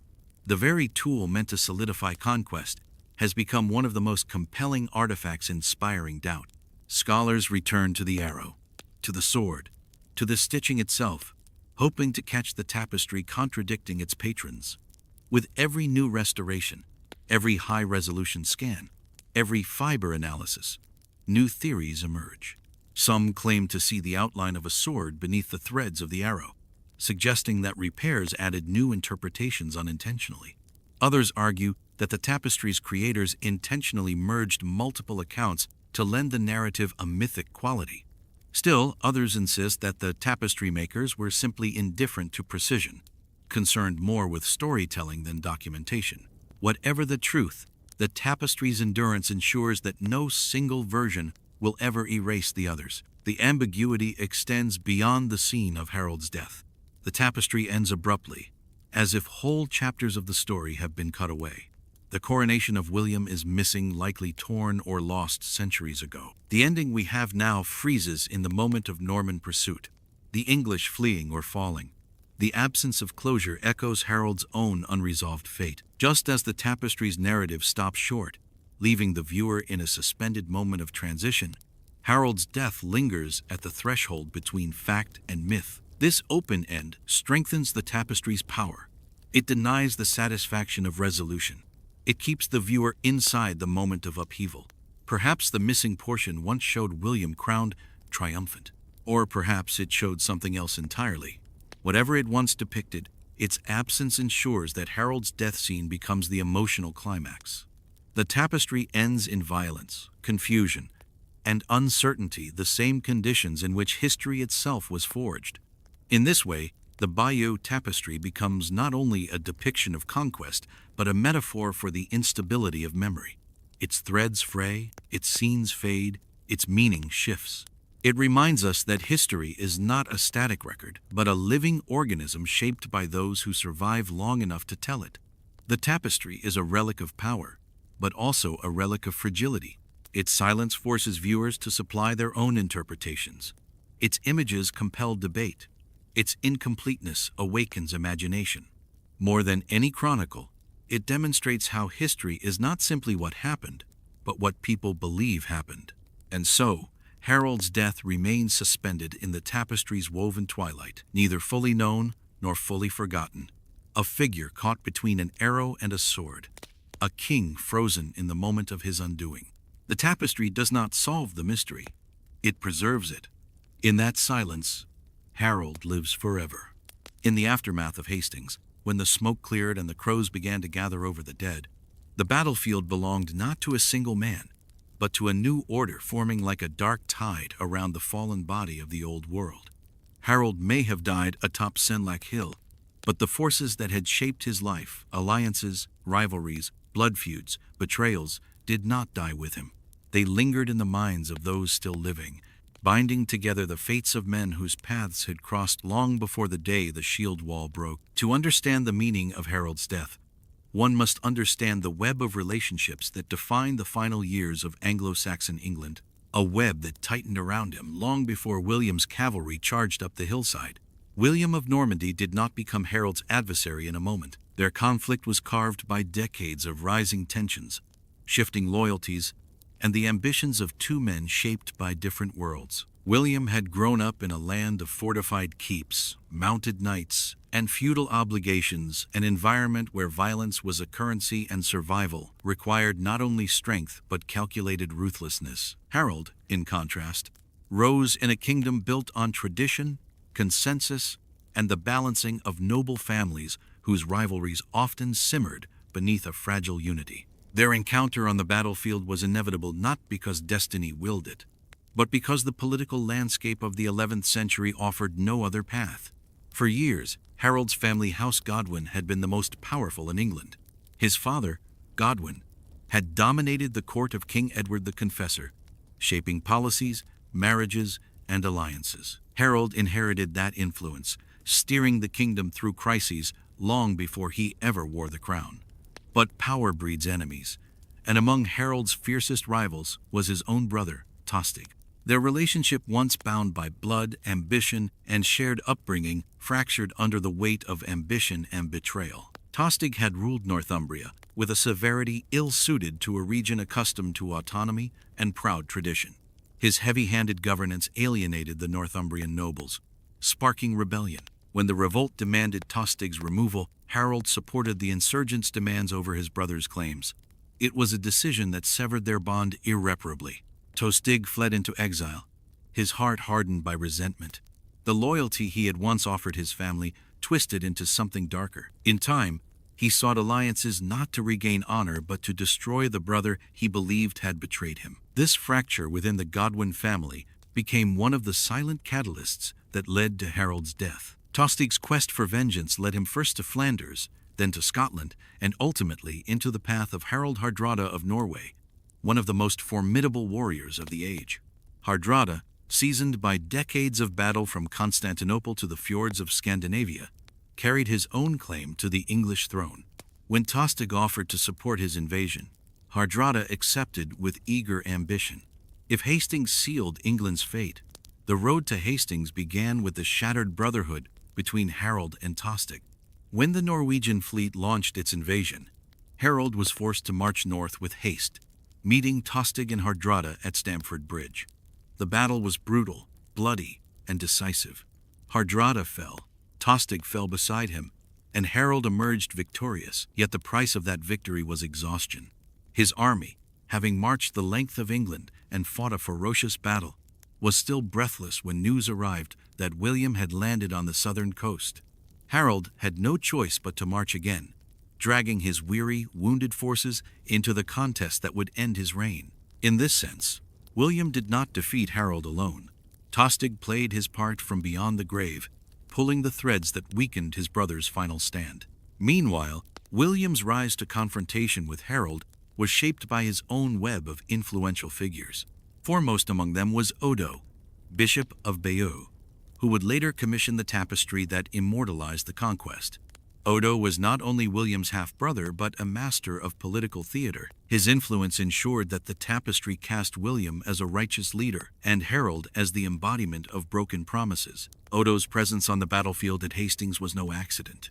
He rode not as a warrior but as a symbol of divine sanction, carrying a mace because clergy were forbidden to shed blood directly. His presence reinforced the image William sought, a conqueror guided by God, not ambition.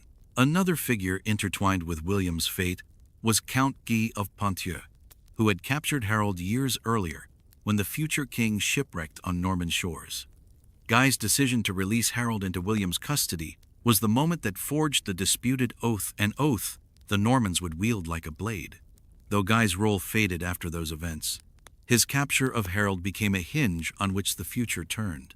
Without it, William might never have claimed betrayal. Without that claim, his invasion might have lacked the papal support necessary to legitimize it. Even as these circles of power shaped the rise of William and Harold, other figures lingered in the shadows of both their stories. Edward the Confessor, whose death precipitated the succession crisis, had spent much of his life in Normandy, surrounded by Norman advisors. Some believed he had promised William the throne. Others believed he had leaned toward Harold. Edward's silence on his deathbed left a vacuum that competing factions raced to fill. His court, divided between Norman sympathizers and English nobles, became a battleground long before swords crossed at Hastings. Then there were the English earls Edwin and Morcar, whose refusal to support Harold during his final march weakened the defensive force he brought south. Their reasons remain buried by time, an intricate blend of regional politics, personal ambition, and resentment toward Harold's consolidation of royal power. Had they stood beside him, the shield wall may have been broader. Had they supported him sooner, Harold might not have been forced into the fatal haste that left his army depleted and vulnerable. The battle itself may have ended with the collapse of a shield wall, but the collapse began long before the first Norman arrow flew. It began in council chambers, in whispered conversations, in fractured loyalties, in rival claims whispered into royal ears. It began in exile, on foreign shores, in alliances forged from desperation. Every figure who stood in the orbit of Harold and William played a part in shaping the moment of Hastings. The battlefield was simply where all their choices converged. When Harold fell, whether by arrow or sword, the final link in this web snapped. His death was not merely a personal tragedy or a military defeat. It was the visible result of years of shifting alliances and unresolved tensions. His body may have vanished, but the forces that shaped his life remained, now redirected through new channels under Norman rule. The relationships that had driven the conflict did not dissolve with his passing. They were inherited by William, who now had to navigate the world Harold left behind, a world still pulsing with the ambitions and resentments of the men who had shaped it. In this way, Harold's death becomes a lens through which to view the interconnectedness of power in the 11th century. No king ruled alone. No victory stood isolated. Every decision rippled outward, touching allies, enemies, brothers, and rivals. The fall of the last Saxon king was not the end of a single man's story, but the unraveling of a tapestry woven by countless hands. The fall of Harold II was not a solitary moment, but the culmination of countless decisions, some born in fury, others in ambition, others still in silence. Around him moved men whose choices were as consequential as the swing of any sword on the battlefield. Some stood beside him with loyalty hardened by blood. Others abandoned him in pursuit of futures they hoped to seize once the kingdom fell. And still others, those who neither fought for nor against him, shaped his fate merely by existing, their presence exerting a pressure he could not escape. The intricate lattice of relationships surrounding Harold was not simply a backdrop to history, but the very mechanism that guided its course. Among his most profound influences was the man he succeeded, King Edward the Confessor. Edward's reign had been marked not by strength but by indecision. A king born into a divided world, he had spent nearly half his life in Normandy before returning to rule England. As a result, his loyalties leaned across the Channel even as he sat upon the English throne.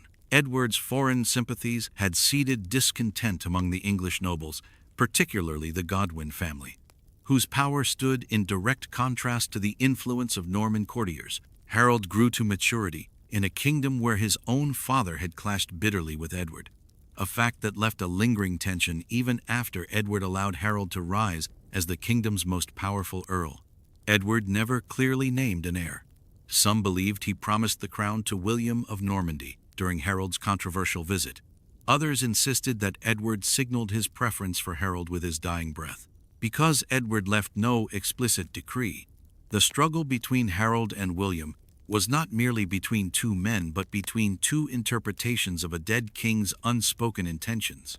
Edward's silence became the void into which the Norman invasion poured. But it was not only the dead who shaped Harold's fate. The living played their parts with equal intensity. The English earls Edwin and Morcar, leaders of Mercia and Northumbria, stood as figures whose support might have altered the fate of England. Though Harold had married their sister in a strategic alliance, their loyalty was never absolute. They resented Harold for his family's long dominance and feared that his kingship would overshadow their own power. Thus, when Harold needed them most, when William's landing demanded that the full strength of England gather, they hesitated. Their absence forced Harold to march south with a force smaller and more exhausted than the one he had led north weeks earlier. Their caution, or ambition, or simple indecision helped construct the conditions that doomed him. Beyond England's borders, other figures also cast long shadows over Harold's final days. Harold Hardrada of Norway, whom Harold defeated at Stamford Bridge, had been one of the most formidable warriors of his generation. His death at the banks of the Derwent did not erase his influence. The battle that ended his life drained Harold's strength, depleted his troops, and forced a march that stretched the endurance of even the hardiest English soldier. Hardrada's presence on English soil was itself a consequence of the tangled loyalties of Harold's brother Tostig, whose bitterness and exile had driven him into the arms of Norway's king. The role Hardrada played in Harold's demise was indirect, yet unmistakable, like a stone dropped in a river whose ripples reached far beyond its splash. Tostig's influence extended further still. The younger Godwin had grown up in the same halls, learned the same lessons, inherited the same legacy of power as his brother. But where Harold wielded authority with a tempered hand, Tostig wielded it like a blade. His harsh rule in Northumbria sparked rebellion, and when Harold sided with the rebels instead of his brother, Tostig's sense of betrayal deepened into hatred. He became the storm Harold could not outrun. Few stories in English history carry such bitter irony as the knowledge that the man who helped weaken Harold before Hastings was his own kin. Tostig died at Stamford Bridge, his lifeless body lying among the Norwegians, but his vengeance endured even in death. When Harold marched south to face William, he marched under the weight of wounds inflicted by the brother he had once called friend. Across the Channel, William of Normandy also navigated his own constellation of alliances and rivalries. His rule had been forged in iron from childhood, when he inherited the duchy as a boy and spent years fighting off assassins and rebellious nobles. In this crucible, he learned to read men with forensic clarity, to cultivate loyalty through reward and fear, to strike decisively when others hesitated. His supporters included some of the most formidable warriors in Normandy and Brittany, men whose ambitions were fed by William's promise of English lands. Yet even among them, tensions simmered. There were lords who joined the invasion not out of loyalty, but out of calculation. Others followed because William had secured papal backing, transforming a military gamble into a sanctified mission. This papal blessing, secured through diplomacy and political skill, was one of the most consequential achievements of William's career. It painted Harold not merely as a rival, but as a usurper, It painted William not as an invader but as an executor of divine will. And this shift in narrative, more than any sword or spear, weakened Harold in the eyes of Christendom. William's half-brother Odo played an equally essential role. Bishop of Bayeux and future Earl of Kent, Odo was not a churchman in the traditional sense, but a man of immense ambition. His influence at court, his wealth, and his vision of a unified Norman realm made him one of the principal architects of the invasion. In his presence on the battlefield, mace in hand, he embodied the merging of religious legitimacy and military power that underpinned William's campaign. Odo would later shape the memory of the conquest through the commissioning of the Bayeux Tapestry, ensuring that the story of Hastings was told through Norman eyes. Even among the Normans, rivalries existed that threatened William's cause. His cousin, Eustace of Boulogne, had his own motives for supporting the invasion, hoping to gain influence and land in England. Other nobles joined because they saw opportunity in chaos. Had any of these figures withdrawn support or fomented rebellion, William's claim might have faltered before he ever set foot on English soil. Beneath all these alliances and enmities lies a shared truth. No man at Hastings fought alone. Every soldier on the field bore the weight of decisions made by leaders far beyond their reach. Every charge and countercharge reflected the strategies of men whose quarrels had begun long before the armies assembled. Harold himself, exhausted from the northern campaign, carried the burdens of a fractured family, an uncertain succession, and a kingdom caught between three competing claims. William carried the ambitions of his duchy, the blessing of the church, and the expectations of men who had followed him across treacherous waters for glory and reward. When Harold stood on Senlac Hill, he was not simply facing William. He was facing the accumulated force of every rivalry, every alliance, every broken oath, every whispered promise, and every political current that had surged through England and Normandy for decades. His death was not the result of a single arrow or a single blade. It was the final chord of a symphony that had begun long before the battle began. And when the shield wall collapsed and Harold fell among his men, the web that had supported him dissolved, leaving only the conqueror's circle to inherit the kingdom he had tried to defend. In the years that followed, these same figures, William, Odo, Eustace, Edwin, Morcar, would continue to shape England's future. Some would rise higher than they dreamed. Others would fall in spectacular disgrace. But for that single moment atop the hill, they were all bound together by the man whose life and death became the turning point of their age. In the days that followed the Battle of Hastings, England felt as though it had been pushed off the edge of its own history. The landscape still bore the marks of the conflict-trampled fields, abandoned shields, broken arrows scattered in the mud like the remnants of a storm. But the greater destruction was invisible, unfolding in the hearts and homes of a kingdom suddenly without its king. Harold's death was not just a military loss. It was the collapse of a political order that had endured for centuries. On the hills of Sussex, the last Saxon crown had sunk into the soil, and the world that arose in its place no longer resembled the one the English had known. In London, rumors arrived faster than messengers. The stories were contradictory at first. Some claimed Harold had survived, others that the Normans had been repelled, still others that William himself had fallen. The confusion reflected the fragility of a kingdom now deprived of its center. Harold had been the rallying point, the steadying force, the figure around whom nobles and commoners alike gathered in moments of danger. His sudden absence created a vacuum that sucked every certainty out of the realm. Even before William reached the capital, Harold's death began reshaping England's fate. The nobles of the realm gathered in panic. Those who had stayed behind while Harold marched south now found themselves responsible for decisions that would shape the future of the kingdom. Some argued for resistance, others for negotiation, still others for retreat into fortified regions where Norman cavalry would have less advantage. In the end, their divisions reflected the fractures already present in English politics long before the battle was fought. Without Harold, their unity dissolved like fog under sunlight. Meanwhile, the common people sensed the shift even before the nobles debated it. For generations, the English countryside had been tied to familiar rhythms: harvests, taxes, local shire courts, and the protection of lords whose authority was understood and inherited. To them, Harold's death meant uncertainty. Foreign armies meant danger. Foreign rulers meant change. And change, in their world, was rarely a blessing. Already, whispers circulated that the Normans seized land without counsel, imposed new laws without consent, and punished resistance with a severity uncommon in Anglo-Saxon custom. As William's forces advanced toward London, every village along their path faced a quiet reckoning. Some surrendered immediately, offering food and shelter in hopes of mercy. Others fled into forests, unwilling to risk whatever discipline the conquerors might bring.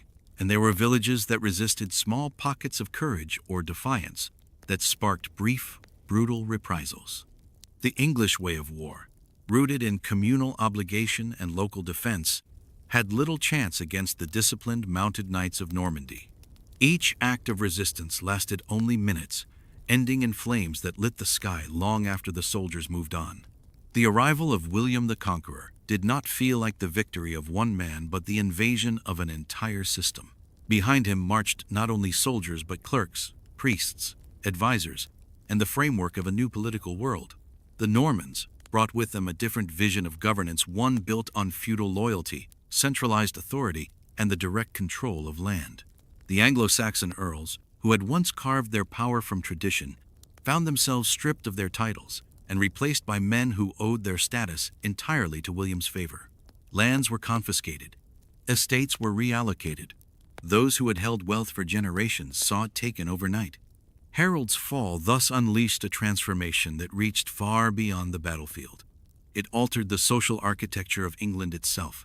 The Anglo-Saxon elite, accustomed to sharing power through councils and local assemblies, watched their influence evaporate. William's rule did not rely on the support of regional lords, but on the loyalty of Norman knights granted lands in exchange for military obligation. The very structure of authority began to shift from horizontal to vertical, from collaborative to hierarchical. Yet the upheaval did not stop at the noble class. The common folk, while less aware of political maneuverings, felt the consequences in the rhythms of their daily lives. Norman law was harsher, more rigid, less inclined toward communal mediation. Forests that had once provided wood and game were declared royal property, off-limits without permission. Taxes increased as William sought to secure his conquest. New castles rose across the countryside, artificial mountains of stone and timber towering over villages as symbols of dominance. These fortresses, unknown in Anglo-Saxon tradition, served not only as military garrisons but as reminders that the land now belonged to a conqueror. Even the language of authority shifted. Charters, proclamations, and judgments increasingly included Norman French, the spoken tongue of the new elite.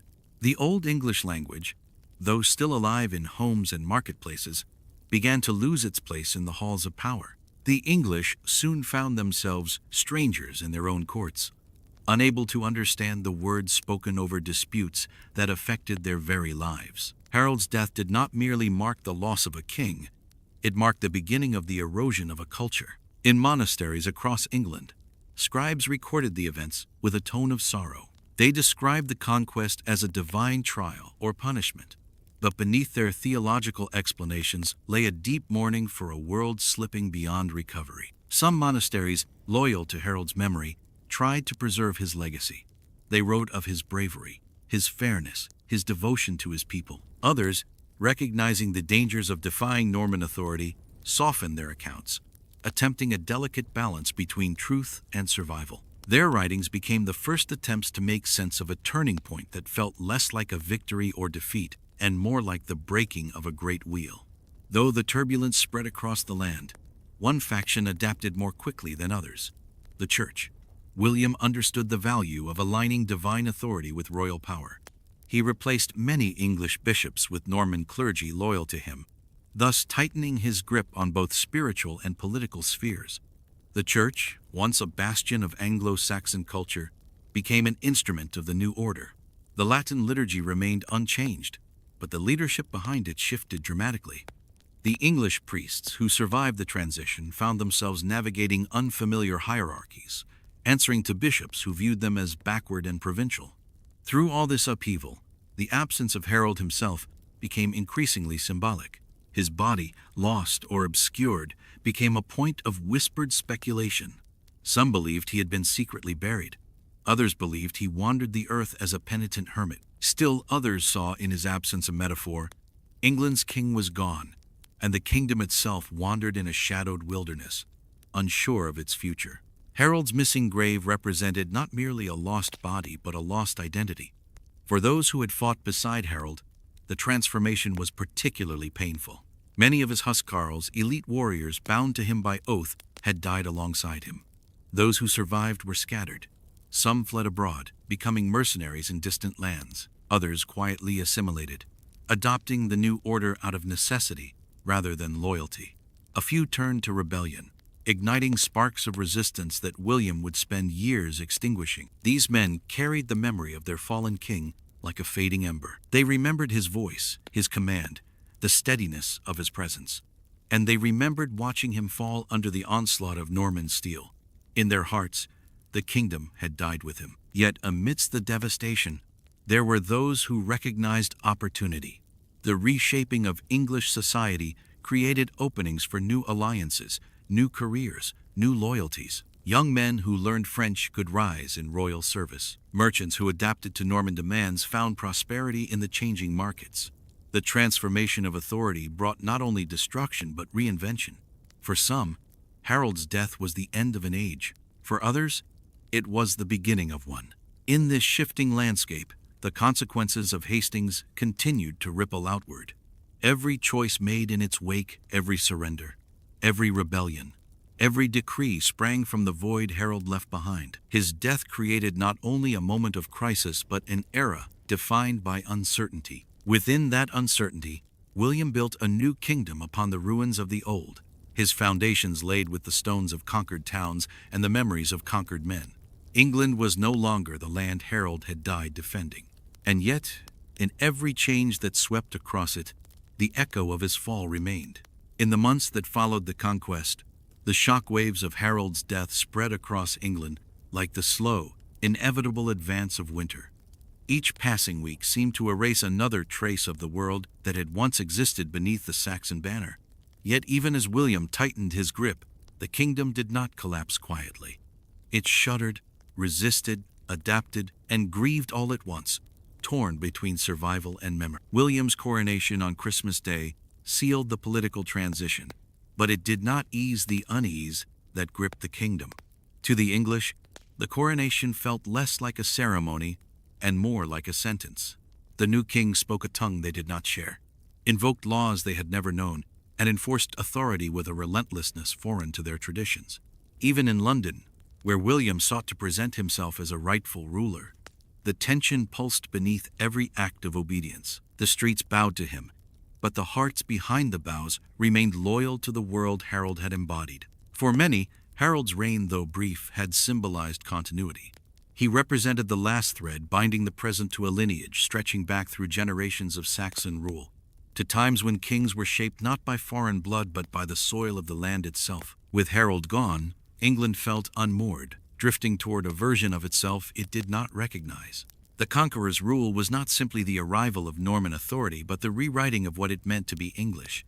Resistance took shape first in whispers. In the mead halls and farmsteads scattered across the countryside, men spoke of Harold as though he were still alive, as though his fall had been a deception woven by Norman storytellers. Some claimed he had escaped the battlefield and wandered the wilderness as a wounded lion searching for a chance to return. Others believed he had taken monastic vows to atone for a broken oath. These were not rational hopes but emotional defenses, attempts to soothe the wound of defeat by imagining the king still walking the earth. In a land where his body had not been recovered, such fantasies grew easily. The first true spark of resistance ignited in the north, where the great earls Edwin and Morcar struggled to retain their influence. Though they had not marched with Harold at Hastings, they now found themselves under the shadow of foreign rule. Their lands, once secure, now trembled under the threat of Norman fortresses rising like stone teeth across the countryside. These castles were not mere buildings. They were instruments of domination, symbols of a new order imposed from above. For the first time, the English realized that their conquerors intended not merely to rule, but to reshape the kingdom entirely. Rebellions erupted sporadically, brief flashes of defiance crushed with ruthless efficiency. The most prominent arose in the north, where local resentment merged with opportunistic leadership. William responded with a cold, calculating brutality that shocked even those who had expected harsh measures. The campaign, known later as the Harrying of the North, transformed fertile lands into desolate wastelands, famine devouring the survivors. Villages vanished, their populations scattered or killed. Forests swallowed the ruins. Winter claimed the rest. These events marked a turning point. The English learned that this new king would not tolerate dissent in any form. Resistance, once fueled by hope, now grew quieter, more private, hidden beneath a mask of compliance. Families who had lost fathers and sons on Senlac Hill now buried their grief in silence. The idea of Harold, once a rallying cry, became a memory shared only in the privacy of home. Even as rebellion receded, the legacy of Harold's death deepened, becoming the unspoken core of English resentment. While the common people bore the brunt of these transformations, the English nobility faced a more calculated dismantling. One by one, their estates were stripped away and granted to Norman lords. Families that had shaped English politics for generations found themselves displaced.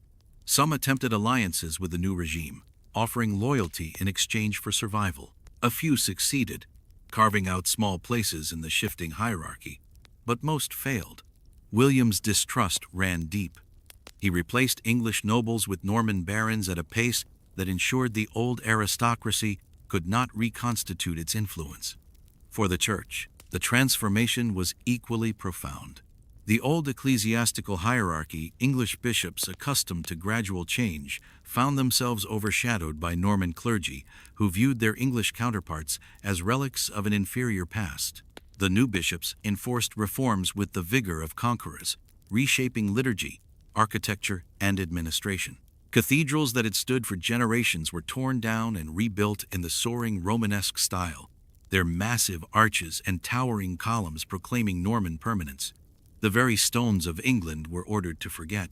Yet amidst this sweeping change, some threads of the old world endured. Certain monasteries maintained their traditions, preserving English manuscripts and resisting the Norman preference for continental texts.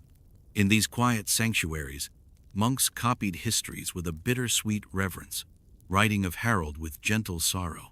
They described him not as a perfect king. No chronicler of the time claimed perfection, but as a man who bore the weight of a kingdom with earnest strength. In their hands, Harold's memory became a lantern against the encroaching dark. One such monastery, Waltham Abbey, held special significance. Founded by Harold himself, it became a sanctuary for those who still felt loyalty to the fallen king. The monks there insisted that Harold's body had been brought to them after the battle, though no evidence supported this claim decisively. Their belief reflected something larger than fact, a refusal to accept that the last Saxon king had died unrecognized on a blood-soaked hill. Waltham became a spiritual refuge, a place where memory itself resisted conquest. Despite these pockets of preservation, the broader tide of Normanization could not be resisted. Castles rose across England in a vast network of stone authority. Towns grew under new charters. Trade routes shifted. The legal system evolved. A new ruling class entrenched itself. Even the English language began its long transformation, absorbing Norman French vocabulary until the two tongues merged into something neither conqueror nor conquered could fully claim as their own. Yet even as the Norman world solidified, one truth persisted. Everything happening in England traced back to a single moment on the slopes of Senlac Hill. Harold's death had not ended resistance, but it had ended coherence. Without him, rebellion splintered, factionalized, and ultimately dissipated. With each passing year, the kingdom drifted further from the world Harold had fought to preserve. His fall became the hinge on which the entire medieval identity of England turned. And still, the memory of him endured not only in chronicles and monasteries, but in the hearts of people who had once walked under his rule. To them, Harold remained the symbol of a lost age, the king who died with his people rather than abandon them. His death, mysterious and disputed, became a kind of sacred wound, a reminder of loyalty, courage, and betrayal, all woven into the soul of a conquered nation. By the end of the first year after Hastings, Harold's absence had become more than a fact of history. It had become a mythic void, a space that William's power could fill but never truly replace. England had entered a new era, but the shadow of the old one lingered everywhere on the land, in the law, in the language, and in the ache of memory. In that shadow, the kingdom continued to reshape itself, not as the land Harold had left behind, but as the land forged by the consequences of his fall. In the years that followed the conquest, time did not soften the impact of Harold's fall. Instead, it deepened it. Like a stone thrown into a still lake, the ripples spread outward, touching not only the generation that lived through the Norman invasion, but many generations after. The death of the last Saxon king marked not a single moment of defeat, but the beginning of a transformation that reshaped the island's identity, its institutions, its landscapes, and its sense of self for centuries to come. The consequences of Hastings were not contained by its battlefield. They radiated across time. England, long accustomed to its own traditions, found itself subjected to a gradual but relentless rewriting of its fundamental structures. In the decades after Harold's death, the Normans entrenched themselves so deeply into the fabric of society that even those who wished to preserve the old ways could not halt the tide. A new system of rule took root, altering the daily lives of both nobles and commoners. The feudal hierarchy, brought across the Channel with Norman precision, reorganized England's loyalties from the ground up. Land, once controlled by families whose roots reached back through generations, now served as a reward for Norman service. Estates that had remained stable for centuries were divided, granted, and taken at the will of a single crown. The transformation of land ownership was not simply an administrative change. It altered the balance of power at every level. The old English earls, once powerful enough to defy kings when united, had been replaced almost entirely by Norman lords, who owed their authority not to their ancestry but to William's favor. Their loyalty was vertical, not horizontal, and their strength flowed from the king rather than from a shared identity with the people they ruled. This shift broke the foundation of England's old political culture, replacing communal leadership with military accountability. Under Norman rule, England began to look outward in ways it never had before. The island's political heart no longer beat solely within its borders. Norman lords maintained ties to their continental holdings, pulling England into a broader European sphere. Alliances, marriages, and disputes extended beyond the Channel, intertwining England with the politics of Normandy, Anjou, Flanders, and beyond. Harold had been a king tied to English tradition. His successors were rulers whose identities spanned kingdoms. The conquest of England had turned the island into the center of a growing transnational entity, the beginnings of an empire that would shape medieval Europe. The legal system evolved alongside these political changes. Under William and his heirs, laws became increasingly centralized. Anglo-Saxon justice, steeped in community consensus and local custom, gave way to a new order rooted in direct royal authority. Courts expanded their reach, and the king's word gained a supremacy unknown in earlier time. Written records proliferated, none more significant than the Domesday Book, an unparalleled survey of land, people, and wealth commissioned 2 decades after Hastings. Its purpose was clear: to institutionalize control, to define ownership, to quantify power. It reflected a world in which memory alone no longer carried authority. Everything was to be written, recorded, and enforced from above. Yet the changes that followed the conquest were not confined to governance or law. The very landscape of England reshaped itself under Norman influence. Castles rose in staggering numbers, their stone towers and wooden palisades standing as constant reminders of Norman dominance. These were not symbols meant merely to impress. They were instruments of war, strategically placed to enforce obedience. The skyline of England transformed, dotted with fortresses that cast long shadows over villages and fields. Where an Anglo-Saxon traveler once saw open plains and wooden halls, he now saw the stark geometry of Norman military architecture. Religion, too, underwent a quiet revolution. Norman churchmen replaced English bishops, bringing with them continental reforms and architectural ambitions far grander than anything seen before. Cathedrals were rebuilt in the massive Romanesque style, their arches and columns dwarfing the modest churches they replaced. These new structures proclaimed not only piety but permanence. They testified to the conqueror's intention to stay, to rule, to reshape the kingdom in their own image. And while Latin remained the language of the liturgy, the authority behind that language now belonged to foreign-born prelates instructed in Norman priorities. All the while, the English language itself began its slow transformation. Though the common folk continued to speak Old English, the language of the ruling elite was Norman French, and the influence of this foreign tongue seeped into English speech year by year. Legal terms, military ranks, household roles, even the vocabulary of daily life changed. Words once spoken only in noble courts crossed into the speech of merchants and townsmen, and over generations, the two languages mingled. This mixture did not merely create new words, it redefined the cadence and character of English itself. The language Harold had spoken began to fade, replaced by a hybrid that neither Saxon nor Norman could fully claim.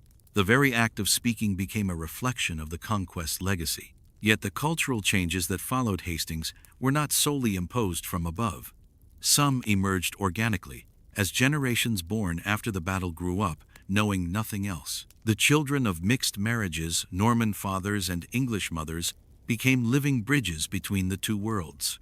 Their identity, neither fully Saxon nor fully Norman, formed the foundation of a new England. Over time, hostility gave way to necessity, and necessity to acceptance. The conquest had created divisions, but it also created new possibilities, new trade networks, new art forms, new architectural styles, new political ambitions. Still, beneath all this transformation lay the memory of the man whose death had made it possible. Harold's fall lingered like a bruise across the national consciousness. Even as new norms took root, the image of the last Saxon king haunted the edges of English identity. Chroniclers who wrote in the decades after Hastings often described Harold with a quiet reverence, portraying him as a tragic figure caught between forces greater than himself. They saw in him not only a fallen ruler, but a symbol of a vanishing world. His death represented both the end of an age and the cost of the new one. For the English, Harold became a touchstone of nostalgia, a reminder of a simpler, more familiar past. For the Normans, he became the necessary obstacle whose defeat legitimized their rule. For later generations, he became something more complex, a figure neither demonized nor sanctified, but understood as the hinge on which the destiny of a nation turned. By the century's end, the echoes of his fall still resonated. England had changed irrevocably, but its transformation remained unfinished. And though the kingdom marched forward under new kings and new laws, the memory of Harold stood behind it like a shadow, neither forgotten nor fully remembered, a presence felt most keenly in the spaces where the old world and the new collided. The long-term impact of Hastings was not simply that England came under Norman rule. It was that England became something it had never been before. A nation forged through collision, built from contradiction, carrying within it the legacy of both conqueror and conquered. The death of Harold II was the moment that set this transformation in motion, and its consequences would echo through English history for centuries. As decades slipped into the next century, the consequences of Hastings did not recede. Instead, they embedded themselves into the core of England's evolving identity. The Norman conquest was not merely an episode in medieval warfare. It was a fulcrum on which the nation's entire future was balanced. It bent the arc of English history, sending its culture, its governance, and its people down a path neither Harold nor William could have fully foreseen. The deep transformation that unfolded in the years after the battle continued to ripple outward long after every eyewitness had passed into legend. In the countryside, the shift in power permanently altered the relationship between land and those who worked it. Under Anglo-Saxon rule, the connection between lord and peasant had been shaped by local custom and communal responsibility. With the rise of Norman feudalism, that relationship hardened. Land no longer represented shared heritage. It became a transaction, a reward for service, a commodity controlled from above. Villages that had once looked to familiar lords now found themselves managed by foreign masters, whose authority derived not from community, but from royal favor. In many places, people continued their routines in silence, plowing fields and tending livestock, while absorbing the knowledge that the world above them had irrevocably changed. The system of governance expanded its reach far beyond what earlier kings had attempted. Harold may have been a decisive ruler, but the administrative machinery of his era was limited by local autonomy. Under Norman rule, oversight stretched across shires and boroughs with newfound precision. Royal officials traveled the kingdom collecting taxes, enforcing decrees, and monitoring local lords. The power of the crown grew not only in theory but in practical, daily presence. England became a place where authority was increasingly centralized, where the king was no longer a distant figure who intervened occasionally, but a force woven into the structures of local life. The state, in its earliest recognizable form, was beginning to take shape. This centralization was accompanied by the transformation of England's urban centers. Towns expanded under the influence of Norman commerce. Stone bridges, fortified walls, and continental market systems encouraged traders to travel farther, exchange more, and adopt practices previously uncommon on the island. Ports became nodes of communication with Normandy and other European regions. Goods flowed across the channel in both directions: wine, tin, wool, spices, manuscripts, turning England into a thriving artery of medieval trade. The economy grew more complex, interconnected, and outward-facing. Even the arts and architecture of the realm bore the imprint of conquest. The Normans introduced not only the towering stone cathedrals that reshaped the skyline, but also an aesthetic of monumentality. Their buildings asserted dominance through size, stone, and symmetry. Anglo-Saxon wooden halls, once centers of community life, began to feel small in comparison. Churches rebuilt in Romanesque style rose with massive pillars and vaulted ceilings, creating spaces that elevated the spirit and emphasized divine authority. These structures were both expressions of faith and instruments of cultural assimilation. Each block of limestone laid by Norman masons carried subtle messages of permanence, order, and a new hierarchy of power. While the conquest brought these grand shifts, it also sparked the slow evolution of a new English identity, one neither purely Norman nor purely Saxon. In noble courts, French remained the language of leadership for generations, shaping the vocabulary of law, warfare, and governance. Over time, however, the two linguistic traditions began to blend. Children raised in bilingual households fused the languages in ways their parents had not anticipated.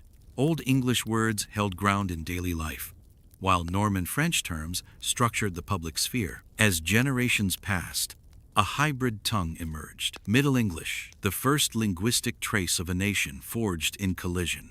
This development did not erase the past. It transformed it into something new. The fusion extended beyond language. Intermarriage between Saxon women and Norman men created families that bridged two cultures. These unions, initially born of political necessity or social advantage, became the seeds of England's future nobility. Their offspring grew up fluent in both traditions, able to navigate the customs of their mothers and the ambitions of their fathers. Their dual identity foreshadowed the blended character of the England that would rise in the centuries to come. They were neither conquerors nor conquered. They were English in a way that had not existed before. Yet even as this cultural synthesis progressed, the memory of Harold remained, and with it, the memory of what had been lost. Generations after the conquest, English chroniclers continued to wrestle with Harold's legacy. They described him as courageous, flawed, honorable, or doomed, depending on their perspective. Some framed him as a martyr of the old order, a man who died defending the independence of England. Others offered a more pragmatic view, seeing him as a casualty of political reality, a skilled leader undone by forces beyond his control. Regardless of interpretation, Harold became a point of reflection, a figure invoked whenever English identity felt threatened or in transition. Even the conqueror's lineage could not escape Harold's shadow. William's heirs faced rebellions, invasions, and dynastic struggles, some fueled by resentment from families loyal to Harold's memory. These tensions persisted for decades, shaping the policies and strategies of successive rulers. England might have been conquered, but its spirit resisted assimilation even as it adapted. The undercurrent of Saxon identity remained, sometimes quiet, sometimes fierce, always present. Nowhere was this more evident than in the stories the English preserved. Tales of Harold's fate grew more imaginative with each generation. Some said he had survived the battle and lived out his days as a hermit. Others believed his spirit haunted the places where English sovereignty had been lost. Such legends did not arise from historical accuracy but from emotional truth. They expressed the longing of a people whose world had been altered without their consent. Harold became the embodiment of an England remembered rather than seen as symbol of continuity in an age defined by change. The centuries after Hastings continued to evolve, yet the legacy of the conquest never faded. By the time the Plantagenets ruled, England was thoroughly shaped by Norman influence, but it had also reasserted its distinctiveness. The English language matured into a powerful literary medium, producing works like the Canterbury Tales. Parliament emerged as a counterweight to royal power, blending Saxon traditions of consensus with Norman structures of authority. The legal system became recognized for its fairness and consistency, rooted in principles that reflected both pre-conquest customs and Norman rationalization. England, transformed by conquest, began to transform itself again through innovation. Yet the foundational shift remained. Without Hastings, without Harold's death, without the Norman restructuring that followed, the England of later centuries, the England that influenced global culture, literature, law, and exploration, would not have existed in the form history knows. The conquest set the trajectory, and every subsequent chapter of the nation's development followed from that pivotal moment. The New England was not born in a single day of battle, but in the long afterward, the years of tension, adaptation, assimilation, and reinvention that followed. By the close of the medieval period, the fusion of Norman and Saxon elements had become so thorough that it was difficult to separate their influences. Yet at the heart of this hybrid identity lay a paradox. The transformation that shaped England's future was made possible by the fall of the very king who had represented its past. Harold's death both ended an era and began another. His legacy endures not because he won, but because his loss defined what would come after. And so, the long shadow of the conquest stretched across centuries, a reminder that nations are not shaped only by victories. Sometimes they are shaped most profoundly by the moments when everything collapses and must be rebuilt anew. Long after the smoke of Hastings had cleared, long after Norman castles rose across the English landscape, long after new kings claimed the throne Harold once defended, the memory of the last Saxon king refused to die. Though Harold fell on the battlefield, his presence remained woven into the consciousness of the conquered people. It endured not through official histories or royal decrees, but through stories carried by farmers, monks, travelers, and poets. As England changed in ways neither he nor his ancestors could have imagined, Harold became something more than a defeated ruler. He became a symbol of a lost world, a figure suspended between tragedy and legend. In the centuries that followed the conquest, the common people of England shaped Harold into a character uniquely their own. Where Norman chroniclers portrayed him as a man punished for ambition or oath-breaking, the English cast him in a gentler light. In their tales, Harold was brave, loyal, flawed, and profoundly human. His death represented not divine judgment but the cruel twist of fate that often befalls good men caught in the tides of history. As generations passed, his image transformed from the king who fell at Hastings into something broader, the king who might have saved England had he lived. In villages across the countryside, stories grew from the simple fact that Harold's body had never been definitively found. For a medieval people steeped in spiritual meaning, the absence of a royal burial was more than a historical gap, it was an invitation to myth. The idea that a king could die without a grave felt unnatural, even impossible. Ancient traditions emphasized the sanctity of burial, the peace of the soul, the closure of death rites. Without these, Harold's story remained unfinished. Some said the Normans had desecrated his body, mutilating it beyond recognition. Others claimed loyal followers had carried him away beneath the cover of darkness to bury him in secret, protecting his remains from further humiliation. But the most enduring tales insisted that Harold had not died at Hastings at all. One legend claimed that Harold survived his wounds and fled into the Welsh mountains, living out his days among shepherds and hermits. In this version, he became a wandering king without a throne, a man who had given everything to his country and found solace only in solitude. Another tale placed him in the fens of East Anglia, where marshland and mist offered sanctuary from Norman retribution. There, he was said to have lived as an outlaw, watching from the shadows as his kingdom changed beyond recognition. The most compelling legend depicted Harold as a penitent monk. According to this story, he joined a monastery under a false name, dedicating the rest of his life to prayer and silence. Some versions said he eventually revealed his identity to a single abbot before his death, asking only for a simple grave. Though historians find little evidence to support this tale, its appeal lies in its emotional truth. It allowed the English to imagine that their king, though defeated, had found peace. These legends flourished not because people believed them literally, but because they fulfilled a deep emotional need. They allowed the English to imagine that Harold retained agency, that the conqueror's victory was not absolute, that somewhere beyond William's reach, the spirit of the Old England endured. Harold became a vessel for hope and grief in equal measure. Monasteries, too, played a role in shaping Harold's memory. At Waltham Abbey, founded by Harold himself, monks insisted that his body had been brought to them after the battle. They claimed he was buried under a simple stone inscribed with the words, "Harold the King."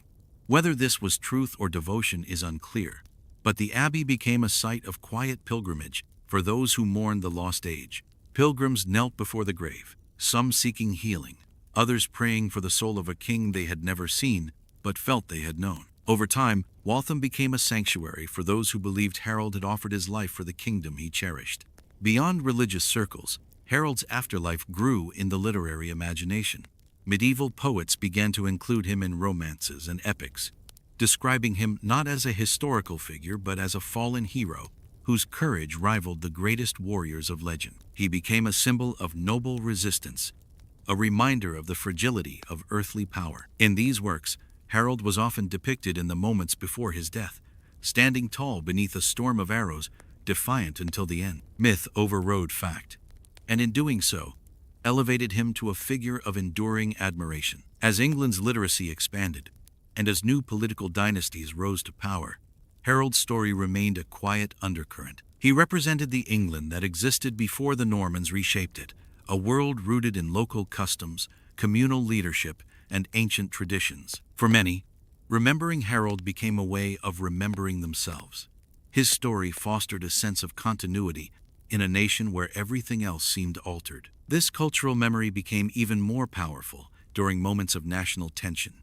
In times of foreign threat or political upheaval, chroniclers revived Harold as a symbol of English resilience. His death at Hastings became a moral lesson, a reminder of the dangers of division and the cost of failing to unite against a common enemy. Harold transformed from a king who had lost a battle into a guardian spirit, silently urging future generations toward vigilance and unity. By the late Middle Ages, Harold's image began to appear in artwork, illuminated manuscripts, murals, and even sculptures. These depictions often highlighted the ambiguity of his death. Some showed him pierced by the infamous arrow, which Norman-influenced artists used to imply divine judgment. Others portrayed him falling beneath swords, emphasizing his bravery in close combat. Still, others depicted him standing resolute, untouched by any mortal blow, an almost Christ-like figure whose suffering symbolized the suffering of the nation itself. This artistic evolution reflected the persistent debate surrounding Harold's final moments. But more importantly, it reflected the meaning he had acquired in English consciousness. Whether he died from an arrow or a blade mattered less than what his death represented. For the English, Harold embodied the last breath of an old order, the end of a lineage that stretched back through time. His fall symbolized the fragility of kingdoms and the unpredictability of fate. The Norman rulers themselves could not erase Harold's presence. They attempted to control the narrative through chronicles, through architecture, through the very language of authority. Yet even as they built their cathedrals and castles, the memory of the king they had defeated took root in the hearts of the people they governed. It grew not through power but through stories, stories whispered, sung, copied, and painted across generations. Harold became a paradox, a king who lost, yet in losing, became immortal. His legacy survived precisely because the world that replaced him was so different. Norman England had no choice but to confront the ghost of the Saxon king whose death had made its existence possible. That ghost lingered in every debate about identity, every retelling of the battle, every conflict between Norman authority and English tradition. In this way, Harold II existed long after his body vanished, and his crown fell into foreign hands.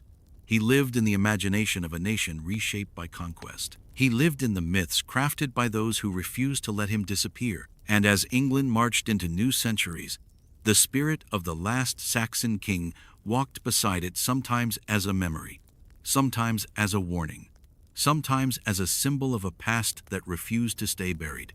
As England stepped deeper into the medieval age, the world continued to change around it, but one thing remained constant. The story of Harold II refused to fade. The Normans reshaped laws, rebuilt the church, consolidated lands, and imposed their will with iron resolve. Yet they could not extinguish the quiet persistence of Harold's legacy. In fact, the further England traveled from the era of the conquest, the more Harold's narrative became a vessel through which the nation contemplated its origins, its struggles, and its identity. He became not just a character from history, but a mirror in which generations saw both their past and themselves. For centuries, Harold existed in a dual state, condemned in official Norman accounts, mourned in the oral traditions of the English. This tension between authoritative history and popular memory created fertile ground for reinterpretation. Each century reimagined Harold in its own image, shaped by the anxieties and ambitions of the time. As the Normans rooted themselves into the kingdom, the figure of Harold became a symbol of something they could neither replicate nor destroy, an England that had existed before them. In medieval folk culture, Harold's presence grew stronger with each retelling. The wandering king stories persisted, their details shifting like the landscapes through which Harold supposedly traveled. Some tales claimed he wandered as a blind beggar, unrecognized by those he encountered, a king stripped of everything but his humanity. Others described him as a wise recluse living in hidden valleys, offering guidance to lost travelers. In such tales, Harold became not a relic of defeat, but a figure of compassion, humility, and perseverance. These stories endured because they offered comfort, a belief that honor could persist even after loss. Legends emerged of Harold appearing in dreams to warn villagers of danger, or to bless children born under difficult circumstances. Even in stories where he died at Hastings, his spirit lingered, watching over the English like a silent guardian. In counties far from Sussex, where no soldier of the battle had ever set foot, Harold's name became entwined with local lore. Forests, rivers, and hills began to bear associations with him, as though the very geography sought to preserve his memory. As literacy spread, the written word offered another realm in which Harold's legacy could evolve. Medieval manuscripts, often illuminated with vivid imagery, depicted the Battle of Hastings with emotional weight. While some adhered to the Norman interpretation Harold punished for oath-breaking, others embraced the English viewpoint, portraying him as a tragic hero undone by misfortune and betrayal. The ambiguity of Harold's death played deeply into the hands of storytellers, who used it to craft narratives filled with moral lessons and symbolic undertones. The legend of the arrow in the eye, which had taken root largely through the Bayeux Tapestry, became a powerful motif. Even those skeptical of the arrow's historical truth could not deny its dramatic appeal. Artists of later centuries incorporated the arrow into visual depictions of Harold's final moments, not because they believed in its literal accuracy, but because it conveyed a moral message that fate, ambition, or betrayal, depending on the era's interpretation, struck the last Saxon king with swift precision. Yet for others, the sword death version of the story carried more force. This Harold died surrounded by loyal huscarls, defending his standard until the very end. In an age that revered martial valor, this image resonated deeply. It offered a vision of loyalty carried to its ultimate consequence, a king who did not flee, bargain, or surrender. The contrast between these two depictions, one struck down by an impersonal arrow, the other by the brutal intimacy of Norman blades, revealed the dual nature of Harold's afterlife. He was both vulnerable and strong, both victim and hero. By the Renaissance, Harold's story had taken root in a broader cultural awakening. With renewed interest in classical tragedy and human emotion, Harold became an ideal subject. Playwrights and poets portrayed him not simply as a fallen king, but as a man caught in the tragic inevitability of history. His rise, reign, and downfall mirrored the structure of Greek tragedies, and writers used him to explore themes of fate, betrayal, ambition, and the fragility of power. In one artistic tradition, Harold emerged as a figure of romantic tragedy, a noble king whose virtues could not save him from the shifting tides of fortune. In another, he became a symbol of resistance against tyranny, a man whose death highlighted the dangers of unjust conquest. These interpretations flourished in an England increasingly aware of its own political vulnerabilities, especially during periods of tension with continental powers. Harold's memory allowed artists to explore patriotism through the lens of the distant past, safe from direct political repercussions.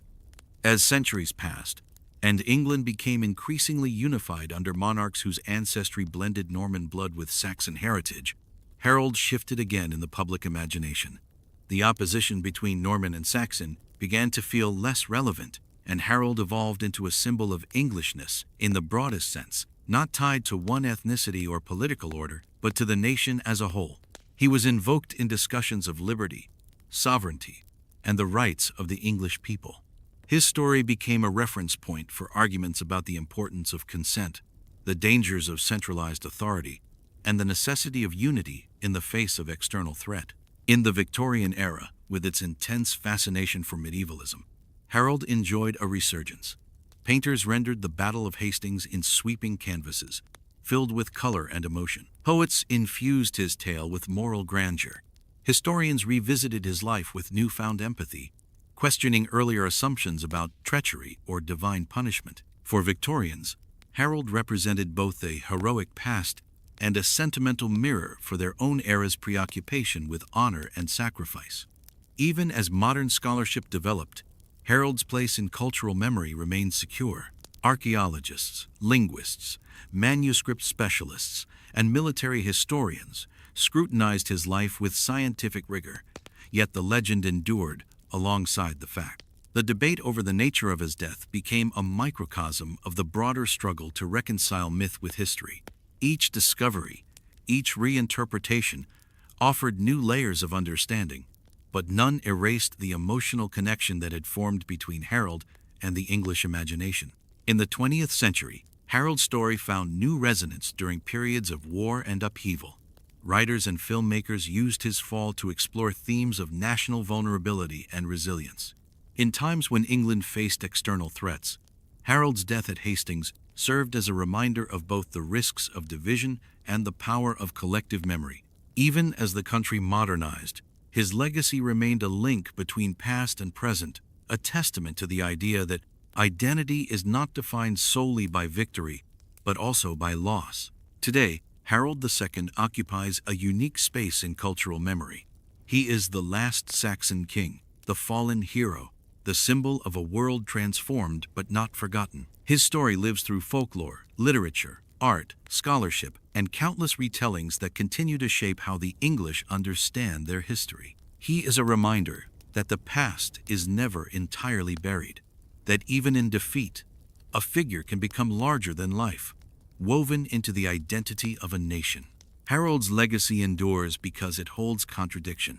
He is at once historical and mythical, tragic and heroic, defeated and immortal. His memory survives precisely because it resists simplification, and in that resistance lies the enduring power of his story. For a king whose body was lost to time, Harold II remains profoundly present, alive in the cultural imagination of the people who inherited the world he left behind. The death of Harold II at the Battle of Hastings was not just the fall of one man, but the collapse of an entire era. Yet in that fall, Harold's legacy became something much more than a mere chapter in English history. His death set in motion a transformation, both for the country he ruled and for the collective imagination of those who lived after him.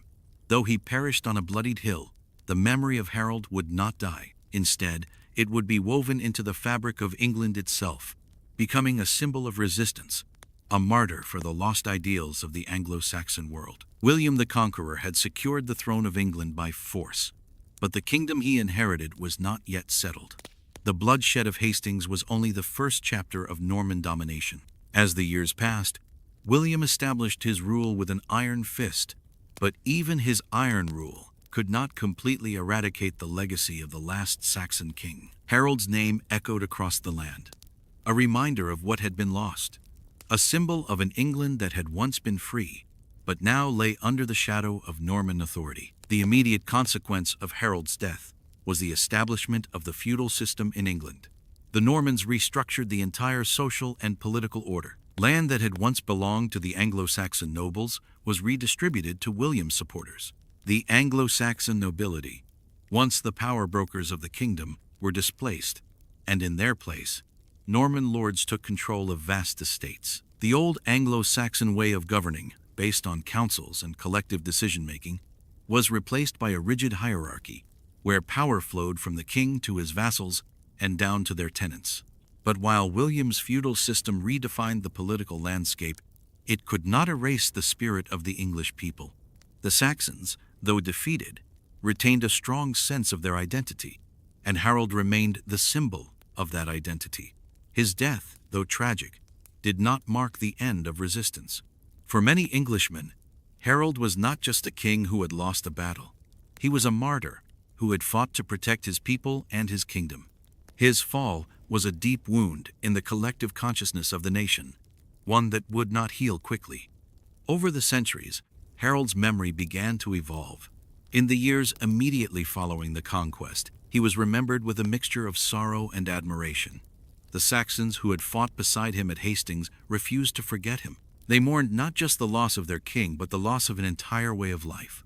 For them, Harold was the last true king of England, a man who had stood against the tide of history, who had given his life for the preservation of the English nation. As time went on, Harold's legacy became part of the cultural fabric of England. In the centuries that followed, he was transformed from a fallen king into a symbol of English resistance and endurance. His death at Hastings came to represent the tragic clash between the old and the new, the Saxons and the Normans, the past and the future. Harold became the figure around whom the English could rally, not just as a historical figure, but as a symbol of defiance against foreign invaders. The legends of Harold grew in the centuries after the conquest. His death became the subject of countless ballads and stories, passed down from generation to generation. The image of Harold, standing defiant against the Norman onslaught, became the focus of English mythology. He was portrayed not as a king who had fallen, but as a hero who had given everything in the fight to protect his people. The arrow that struck him in the eye, whether it was historical fact or later embellishment, became a symbol of the harshness of fate and the unyielding resolve of the English king. In these stories, Harold was no longer just the defeated king of Hastings. He was elevated to the status of a tragic hero, a man who, despite his flaws, had fought nobly for his country. The narrative surrounding Harold's death shifted from one of military defeat to one of moral victory. His death was not seen as the failure of a king, but the sacrifice of a leader who had given everything to his people. This narrative found a particularly powerful echo during times of crisis, especially when England was once again threatened by foreign invaders or internal strife. During the 100 Years' War, for example, the figure of Harold was used to inspire the English to continue the fight against the French. His story became a rallying cry for those who sought to defend England from the forces that sought to conquer it. Even in the face of overwhelming odds, Harold's memory provided a source of strength. His death at Hastings had become a metaphor for the English struggle, not just in the medieval period, but throughout the country's history. As England transitioned into the early modern period, Harold's story continued to be a touchstone for those who wished to define English identity. The legacy of the Norman conquest and its impact on English society was a subject of much debate. While the Normans were seen as the legitimate rulers of England, the Saxon past remained a powerful symbol of the English people's origins. Harold was not just the last king of England's Saxon line. He was a symbol of the lost England, a kingdom that had been overrun by foreign invaders. His legacy became a point of reflection for those who sought to understand the true nature of England's national identity. The image of Harold as a martyr for the English cause endured in the arts and literature. Poets, playwrights, and artists continued to portray him as a tragic figure, whose death at Hastings marked the end of one age and the beginning of another. His fall was no longer simply a moment of personal tragedy, but a turning point in the larger story of England's rise to greatness. Harold's story became part of the English cultural consciousness, a symbol of both the cost of resistance and the strength of the nation. By the 19th and 20th centuries, Harold had become an iconic figure, his legacy shaping English literature and identity. In the Victorian era, he was embraced as a symbol of heroism and national pride. His death at Hastings was reinterpreted as a defining moment in the creation of modern England. The story of Harold's bravery and sacrifice became a metaphor for the English character, defined by courage, resilience, and a deep sense of duty to the nation. In the 20th century, as England faced the turmoil of the world wars and the erosion of its empire, Harold's legacy was revived once again. His death at Hastings became a symbol of England's ongoing struggle for survival and identity. The image of Harold, standing firm against overwhelming odds, was invoked as a reminder that England had endured, despite the challenges it had faced throughout its history. Today, Harold II remains a figure of immense historical and cultural significance. His death at Hastings continues to symbolize the intersection of fate and power, the tragic cost of ambition, and the enduring spirit of the English people. Though he was defeated on the battlefield, his legacy lives on in the myths, stories, and memories that have shaped England over the centuries. Harold II was not just the last Saxon king. He was the last beacon of an England that was lost, but not forgotten. His story reminds us that even in the face of defeat, there is honor. Even in the face of overwhelming power, there is a strength that endures. Harold's death did not mark the end of England. It marked the beginning of a new era, one shaped by the echoes of his legacy. As we close this chapter on the tragic yet enduring legacy of King Harold II, it's clear that his story is more than just a tale of battle and defeat. It's a reminder of the strength, sacrifice, and spirit of a kingdom that was forever changed.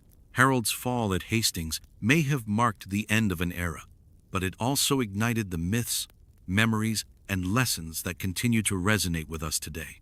If you found this journey through history fascinating, don't forget to like this video and share it with others who love exploring the rich tapestry of our past. Every story has its heroes, and Harold's legacy is a powerful one that still speaks to us centuries later. If you haven't already, subscribe to the channel for more deep dives into history, where we uncover the figures and events that shaped the world as we know it. Your thoughts matter, so feel free to drop a comment below. Let's keep the conversation going. Did you know about the enduring myths surrounding Harold's death? Or perhaps you've got your own theories? We'd love to hear them. Thank you for watching, and as always, let's continue uncovering the past together.